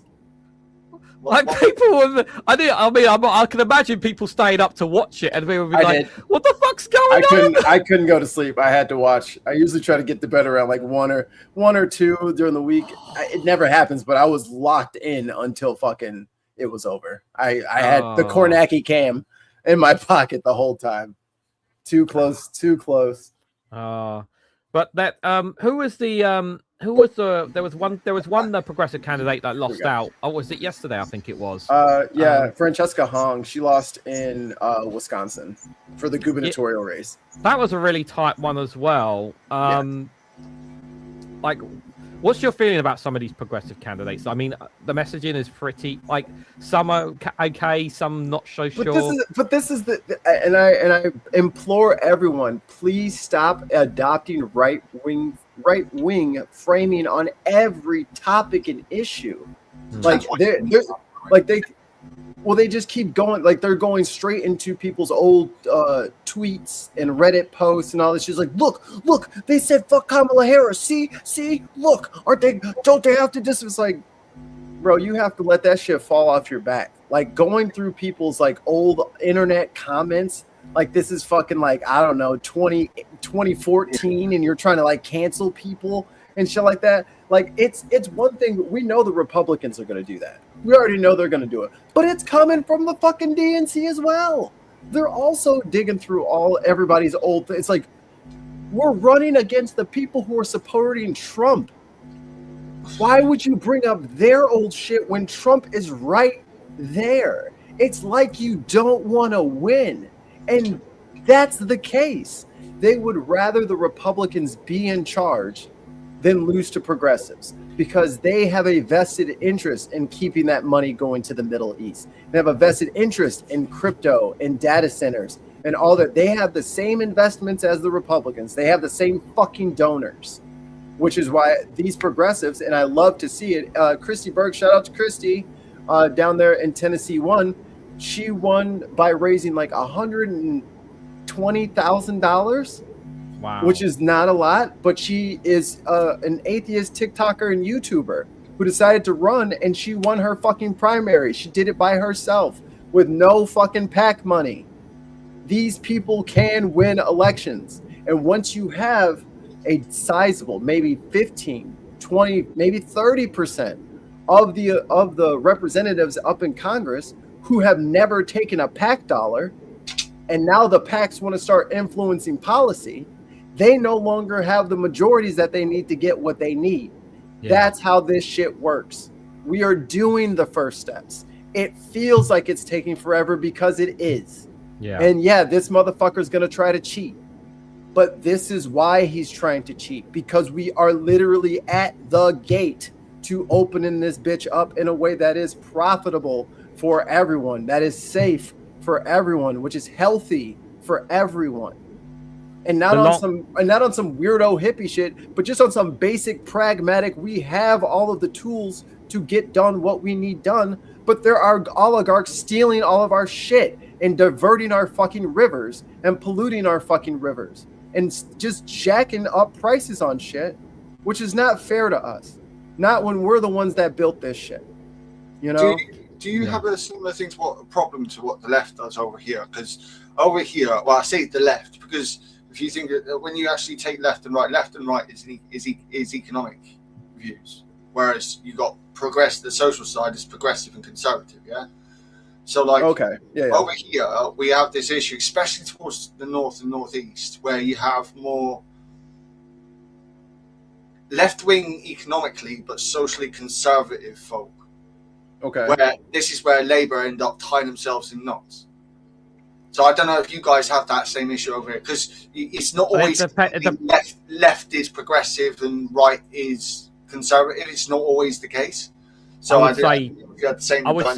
would just say to that, obviously, you know, it's very, very different, obviously, because obviously you only have two parties in America, and also like it's so much geography wise, like Texas and California are like two completely different worlds, countries, literally, with that when you've tried to make that comparison, because it's more obviously Texas is obviously more people, or would it be fair to say more people on the right in Texas than in the left, of course, but for more, now, by right and left for now. But by right and left, do you mean progressive conservative, or do you mean economically? Right and left. Most of the time, right and left. The term right and left means specifically economics. This is why I get annoyed with people. Right. Okay. So I might been lazy with my wording, you know, and just went for whatever I was going for. Most of the time when I'm talking about, but that's the thing. This administration doesn't fit into any of that because he's clearly a socialist. He's taking he's taking parts of companies and keeping them for himself. You know what I mean? He's he's picking winners and losers in the stock market. So, and he's also a nationalist. So I mean, people can make of that what they will. They don't fit into any of this. So it's like either MAGA or like the Republicans who were conservatives, but this Republican Party, this MAGA Trumpism party doesn't fit into any of that. They're just subservient. These guys, like, think about this. The Republicans have had a super majority for 18, 20, 24 months. They haven't passed shit. Not what? They haven't done it. They did like the big beautiful bill. That's going up fucking great. But like, you know what I mean? Like there's executive orders after executive orders coming from Trump. That's it. But even think about that. If you have the majority in the House of Representatives and the Senate, all you have to do is like, hey guys, can you guys write a law that says this? Thanks. He can't get any approval to do anything. He's subverting his own majority to give orders to the executive branch that Congress he wants to do. Like, they don't know how to govern. And this is the dangerous part, but this is also an opportunity for us to change things in a better. Now we see where the holes in the fence are. Like they're trying to do like that fucking reflecting pool. Like if that is not a perfect example of why you need checks and balances. Yeah. I mean, one the check and balance, and it doesn't happen. And none of this happens. Like directing a war on Signal, for example, an attack on Signal, like app. Like you just think, and Hegseth kept his job. And you wonder just how much intelligence the Israelis have now in the US. Oh, their hooks are deep, baby. Yeah, the hooks are deep. I have a very apt Terry Pratchett quote for what we're talking about here. This is said by a veterinarian in the book Going Postal. No practical definition of freedom would be complete without the freedom to take the consequences. Indeed, it is the freedom upon which all the others are based.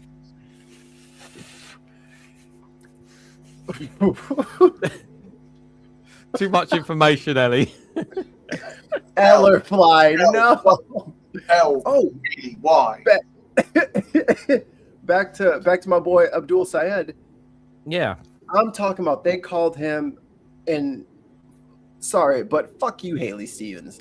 You fucking on the debate stage said, and then after that, after we had that horrible mind you, I'm not gonna do her voice when I say this part.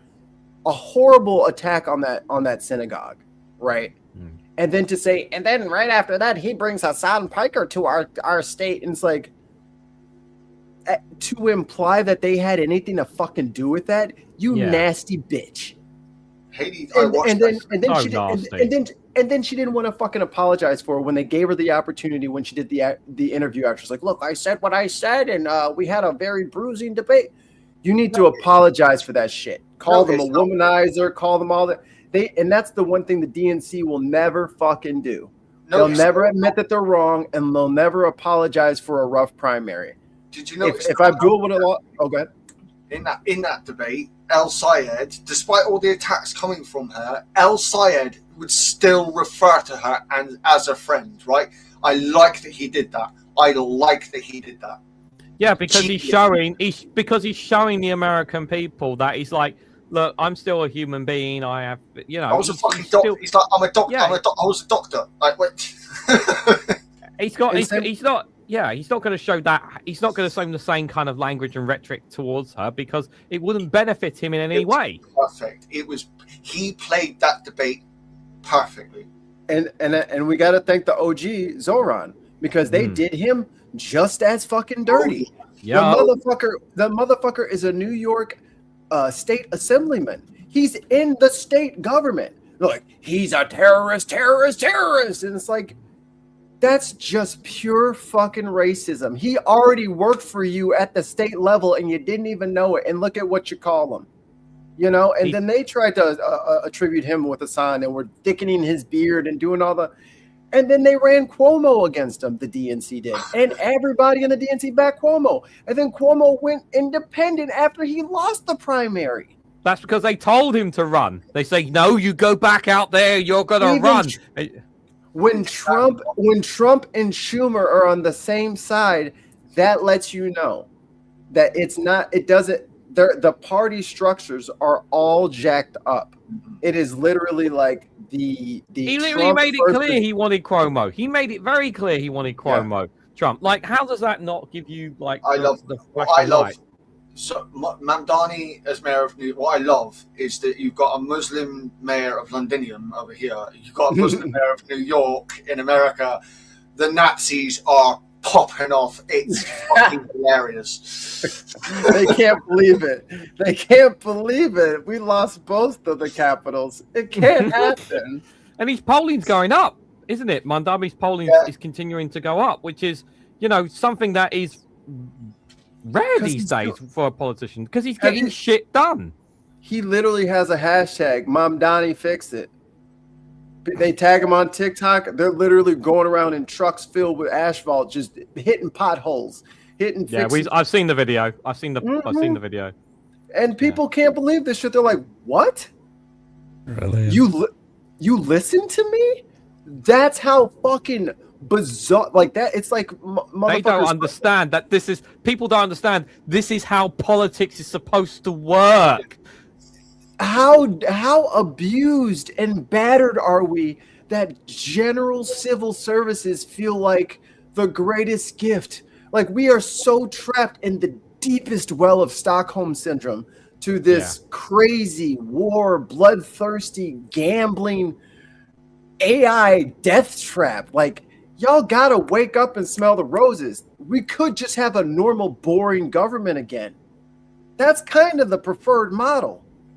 We just get a bunch of fucking nerds up there, and then they figure out the shit, and then they don't do anything crazy. Just out of interest.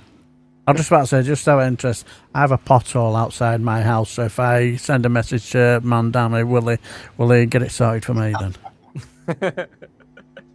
They might say something about it, though. They might be like, you see him over there with that same scarf on. It's like, I'll be there in 6 months. Take a picture, put it on Twitter, and put his hashtag. You never know. You'll see him he'll be wearing your favorite footballer's pitch, and he'll just be doing his little. At Valley Parade. Oh dear. Despite all this shit, I do have some hope because one of the things that forces evolution is diversification.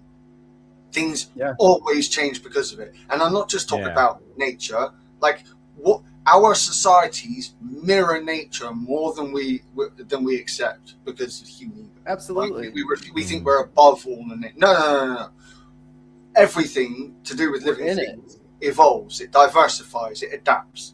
Now, does is suffering a natural part of life? Yes, actually it is. Suffering is a natural part of life, but is constant suffering a natural part of life? Not really. No. So what we've got here is, at the moment, we're at a phase where we have had, to be fair, relatively speaking, about 80 years of peace, right? Compared to the last 400, 500 years, right? Peace for some, yeah. Now, Depends where you are in the world. Right. Now, but even then, the overall violence globally did go down. It started coming back up again, and it will go down again. Now, the issue that presses on around all of this, that underlines every single problem we have today, is climate change and sea level rise. No matter what policy you claim to think of, and you claim to advocate for, I bet you climate change underlines all of it. Because that is the biggest thing we face. And Mamdani, Good luck telling Donald Trump that. Yeah, we don't need Donald Trump. That's what I'm saying. Before, we don't need Donald Trump to listen, because the trend is already against him. The global trend is already against him. China are the leaders in the world when it comes to green technology. Yes, they're still using coal and oil and whatnot, but they are setting up the infrastructure so that they can completely cut it off when it's time to do that. Or the next time the strait closes off, they don't give a fuck. Exactly. Yeah. They don't give a fuck. I will just say, you're gonna bomb the strait just to cut off our oil supply, America? Go for it. It rained last week. We're good for another seven weeks. Good job. Exactly. You don't care. Whilst we do need all this stuff, we need to just remember where we're placing this stuff. Don't put electrical infrastructure, like loads of electrical infrastructure, near the coast on a floodplain when sea level rise is happening, and we can't stop it. Oh, I cannot wait yet to see the data of how much of the polar ice caps have melted this summer. Oh God, that's going to be an awful read when it comes out. Well, I don't know if you heard this, Pagan, actually, because did you want to know what the temperature, maximum temperature? Do you want to know what the temperature hit in Iceland during this summer? Would you like to know? Do you want to have a guess what the temperature gauge was? I mean, in Siberia. Iceland. Okay, remember this is Iceland. Siberia, which can get colder. It is being seen to get up to nearly 34 degrees. So, the maximum temperature they've hit this summer was 28.1 degrees. Even that's fucking insane. That's the average what we get down here. That's insane. Iceland. Here in Devon, we have the same temperature as Iceland. That's just fun. You said Iceland, right? Yeah, Iceland, yeah. That's 82 degrees Fahrenheit. 82 Fahrenheit, sorry. I mean, was that inside the volcano that they have 1 billion of that has lava? Yo, they'll act like they're fucking like, oh, we're worried about the ice. And the fucking Krakatoa that's fucking sitting right there. You know what I'm saying? Lava flows going down. To be fair, Iceland's got quite a few volcanoes. Yeah. I like to do the black sand beaches. Oh, it's the prettiest thing I've ever. And then the ice over it. Oh, the one that everyone knows, the one that everyone's heard of is Eyjafjallajökull. Yes, I learned how to fucking say it. I visited Iceland several years ago, and even during then, look at him. It was 20 degrees the one day we were there in July, and there was literally no. And they say normally when you see the mountains and whatnot, they're always covered in snow in Iceland. There was no snow several years ago when I went. There was no snow on them at all. And I remember being on the tour guide. They actually said this never happens, and that was just several years ago. What do you think it's like now there? Greenland's got like a fucking like right through it, right? It's got that big fucking trench thing, and it's filled with pack ice and shit for eons. Okay, hear me out. It's ice, but all the way in the bottom, it may not be ice. No, it might be liquid. Yeah, it might be alive in there, It might be Pandora. I'm just saying. I think the zombie apocalypse is in that bottom of that glacier in Iceland. And It's not just Greenland. We're gonna die. It's Antarctica. Oh, as Greenland. well. Yeah. Antarctica is the same as the, you know, there is. Yeah, they got those. Kilometers under the ice, they're finding ridiculous water. I'm hoping. If you know what I actually generally believe, I hope that it's like the film Reign of Fire, where the dragon is down at the bottom of the is actually bottom, and they actually uncover a dragon, and it ends up and this female dragon spawns a whole bunch of male dragons, and we all get cooked by the dragons. Instead. I was like, can we? I'm I'm just saying, there's all this extra melt exposes us to stuff that was frozen away a long time ago, and we may or may not have immunities to. But there is the mirror side to that, Mikey, in that they won't have that. They may not have the ability to actually infect us. Oh, we don't forget. A lot of the microbes that we get infected by adapted to infect mammals. Yeah, there are a lot of reptilian diseases that we don't get because they can't adapt to us. It's like with the you know that cordyceps fungus they use in like it's like the mushroom zombie movies. Yeah, that's bullshit because the cordyceps fungus is adapted specifically to go after invertebrates. So there is I will say there is a legitimate fear of dangerous pathogens coming out of the ice. However, you do have to take into account. Yeah, you do have to take in, and the girl with all the gifts. Great film. But the core of this is that yes, whilst there may be dangerous pathogens coming out, they may not be able to infect us because they weren't adapted to go after us or people or things that are closely related to us. Like I think it's nature finds a way. There is you can't get out. You still can't get out the fact that you cannot evolve out of a clade, right? Which means that because that's why when it comes to illnesses rats and bats we get them easier because we are more closely related to them. That's why dogs and cats find it a lot. They don't actually get infected by the stuff that say rats and primates and bats get because of that. You can't evolve out of a clade.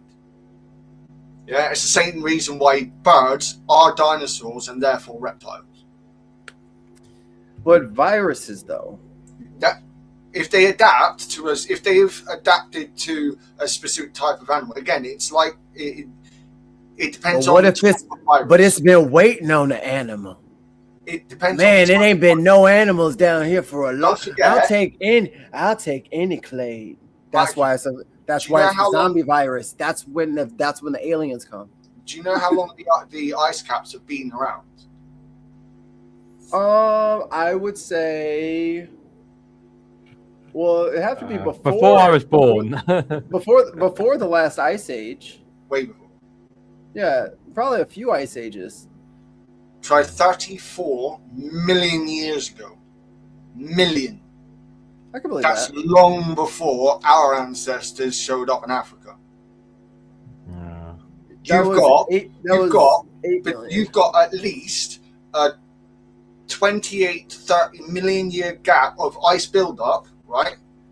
Before you even get to our relatives, to our ancient relatives. That's what I'm saying. Like, there will be, I'm not saying there won't be any dangerous pathogens to come out of the ice pack. I'm not saying that. However, there also will be stuff that we will see that could have been dangerous if it was actually able to infect us. Like there's an amoeba that is huge. It can't affect us. Like the size we'll be talking all day for Mikey and all night for us here in the UK about this kind of stuff. But it is 10 o'clock at night here, and Darren's only just managed to get back on. It's only 4. It's only 4 o'clock. It's only 4 o'clock. Yeah, I know it's only 4 o'clock for you. Yeah, but it's 10 o'clock for us. So I'm gonna have to end it there for us here. Mikey, first and foremost, thank you so much, my friend. I really appreciate it. Thank you to everyone from the Big Podcast Network crew. And yes, Jenny, we can see your. Just for your sake, yes, we can. I can see your comments here because I can see it here. But obviously, because there's different chats, not everyone can see it. But yes, we can see your comments. I promise. There's we can. 4 chats going right now. Yeah, there's a lot of chats taking place. So not everyone in every single chat box can see it. Just want to make that aware as well. Just Hi, a quick reminder. Yes, good to see you there as well, Witchigoff. Mikey, are you going live again today or tomorrow, just for people as well? Oh yeah, it's Thursday night, so at 7, so 3 hours from now, or 4 hours from now. Unboxed Politics. So I have a great Greta Thunberg video, which I will be putting on there. If you guys haven't seen it, you can. I'll give you a hint. Just look up her last interview. It's a kind of a joke thing, but it's. I think I know it is. I'm not going to say anything, but yeah, yes. I saw that. And he actually thought he was real as well. I was like, what is happening? Okay. He actually thought he was real. So, I'm not going to say anything. I promise I won't say anything. that'll be a real delight. But what we do on that 2 show a.m. So if you're doing an all-nighter for those here in the UK and Europe, it's 2 a.m. guys. So if you want to fancy stuff, it'll be during the. You can watch us during the cool hours of the late nights at 2 a.m. True. Check out Unboxed Politics. Maybe I should make a short doing that. You should do a radio channel with a voice for radio. Yes. No, I have sidekick voice. I know what I sound like. It sounds like shit. I hate it. For us here, that's a fucking radio. That's a class radio voice. Oh, thank you, sir. Darren, are you? Hold on, last thing. Yes, do check out the show. What we do is we watch political videos about 5 minutes long, and then we give them a rating, like a grade, and then we have a leaderboard, and then at the end of the year, we have the playoffs. So stop by and see who gets rated this week. It gets really hilarious. Yes. Yes, there we go. Because there we go, pause guys. and make fun of people. Not wrong with that. Yes. Something good indeed. Darren, are you going live tomorrow? I think you are, my friend. Do you want to remind everyone what your show is about? Yes, it's just basically where it's just a bit of gallows humour. We don't basically take anything too seriously. I'll leave all that stuff for the professionals and the intelligent ones. I just basically just do 2 hours of fun and frolics, and we have a good giggle. And we'll be having a good giggle at the certain eclipse, because I will have rare Friday frolics in video of the eclipse with a difference. We'll leave it there. Guys, because it's absolutely true that the Earth lost its gravity for 7 seconds, isn't it, Darren? And you have video, and you have video evidence to back it up as well, which you can find out on Friday Frolics. So if you guys want to know about that, wonder why you ended up.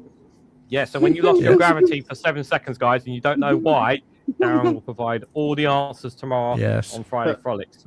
So make sure check that out. Actually, the amount of gravitational difference is 10 to the minus 13th.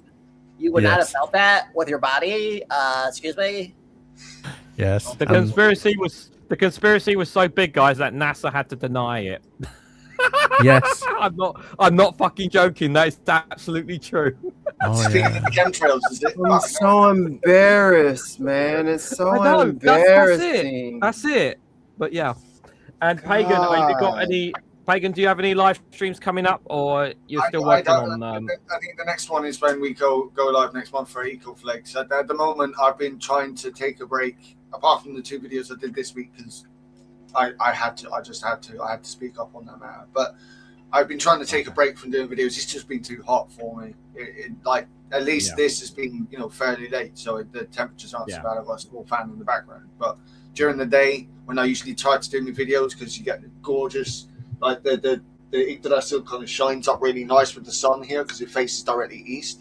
So I love to do the videos when the sun's shining, because it really highlights the Yggdrasil. But it's just been too hot for that. Just for those on the Bing podcast, for those on the Bing Podcast Network don't know that once a month, myself and One Angry Pagan do a show called the Eco Flake Show, where we specifically look at news relating to the climate, environment, green energy, wildlife, all that kind of Badges. specific news is what we look into. Badges as well. So we literally specifically, that is what that series is about. We specifically look at that kind of stuff. I looked. I don't have badgers here. I have to go to Michigan to get them. Yeah, you have weird badges though. Like you have weird badges. Like your badges. Yeah. Your badges. Yeah, they're different. Your badges look like stunted wolverines. Our badges are they. You don't want to fuck with them, but they still. They're not stunted. They just yours look like yours look like thugs. Ours look like gentlemen. Yours looks like a Land Rover. Ours looks like a Ute.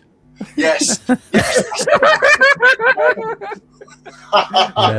A little fucked up in the back, okay? Just a little fucked up. And for myself, guys, just to remind people, I'll be live tomorrow for another Good Morning Show at 11 a.m. So if you are awake in the morning in the UK, you can check me out. Also, our good friend who was in the chat, I don't know if he's still there or not, but our good friend Dave McGuinness from the Two Davies shows will be live at 10:30 as well. Do check him out as well. And of course, Witchy Goth, I know she was live earlier today on her channel. I don't know if she's going to be live tomorrow, but do check out her as well. Guys. But yes, your fellow pagan indeed. But yes, Mikey, will definitely have you back on, and hopefully I will come back on your show sometime soon as well. For the record, me and Tim are a little disorganized. Just say, give me the link, and I'll give you the link, and you guys come on whenever you want. Yeah, it's a very open thing, and then you guys are always like, "Oh, well, I don't want to intrude upon your royal." I was like, "Dude, just get your ass." No, it's just whenever you. It's always the worst possible time when you say, "Oh, come on," and it's like I'm literally preparing another show. I was like, "Fuck, I can't." Or if something just pisses you off and you want to jump in and say one thing, we don't care. Just come on. Yeah, it's fine. We're all mates here. We're all mates. Yeah, I'll definitely be back on. Don't worry. And if all else that fails, you've got the right winger here. I'll always jump on if you need me to.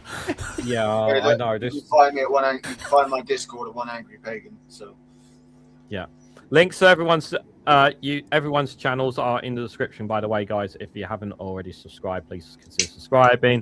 Also, consider subscribing to my second channel, Regan Link Shorts, if you want short videos. They've actually you can now actually do thumbnails for short videos. They've just changed that recently as well. So now I've got more work to do when it comes to short videos. So as well, Mikey's about to get mad at me because the last time I had him on, he said you better have an outro video. Well, guess what? I haven't got an outro video. So, yeah, he's just gonna give you that. Even I can manage that. No, I know you can manage that. You say you're totally disorganized. Well, there you go. I'm just as disorganized. Darren's like, I had a whole ass spinal surgery, but I got my outro video.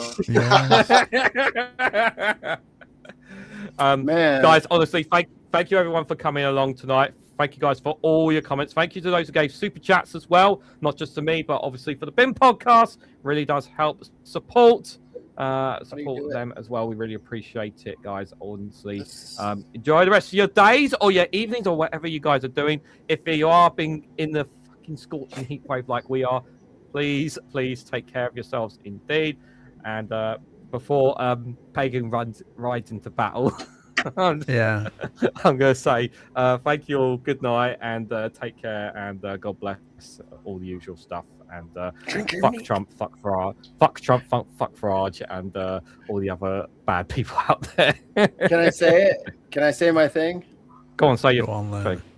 And don't forget to drink your meat.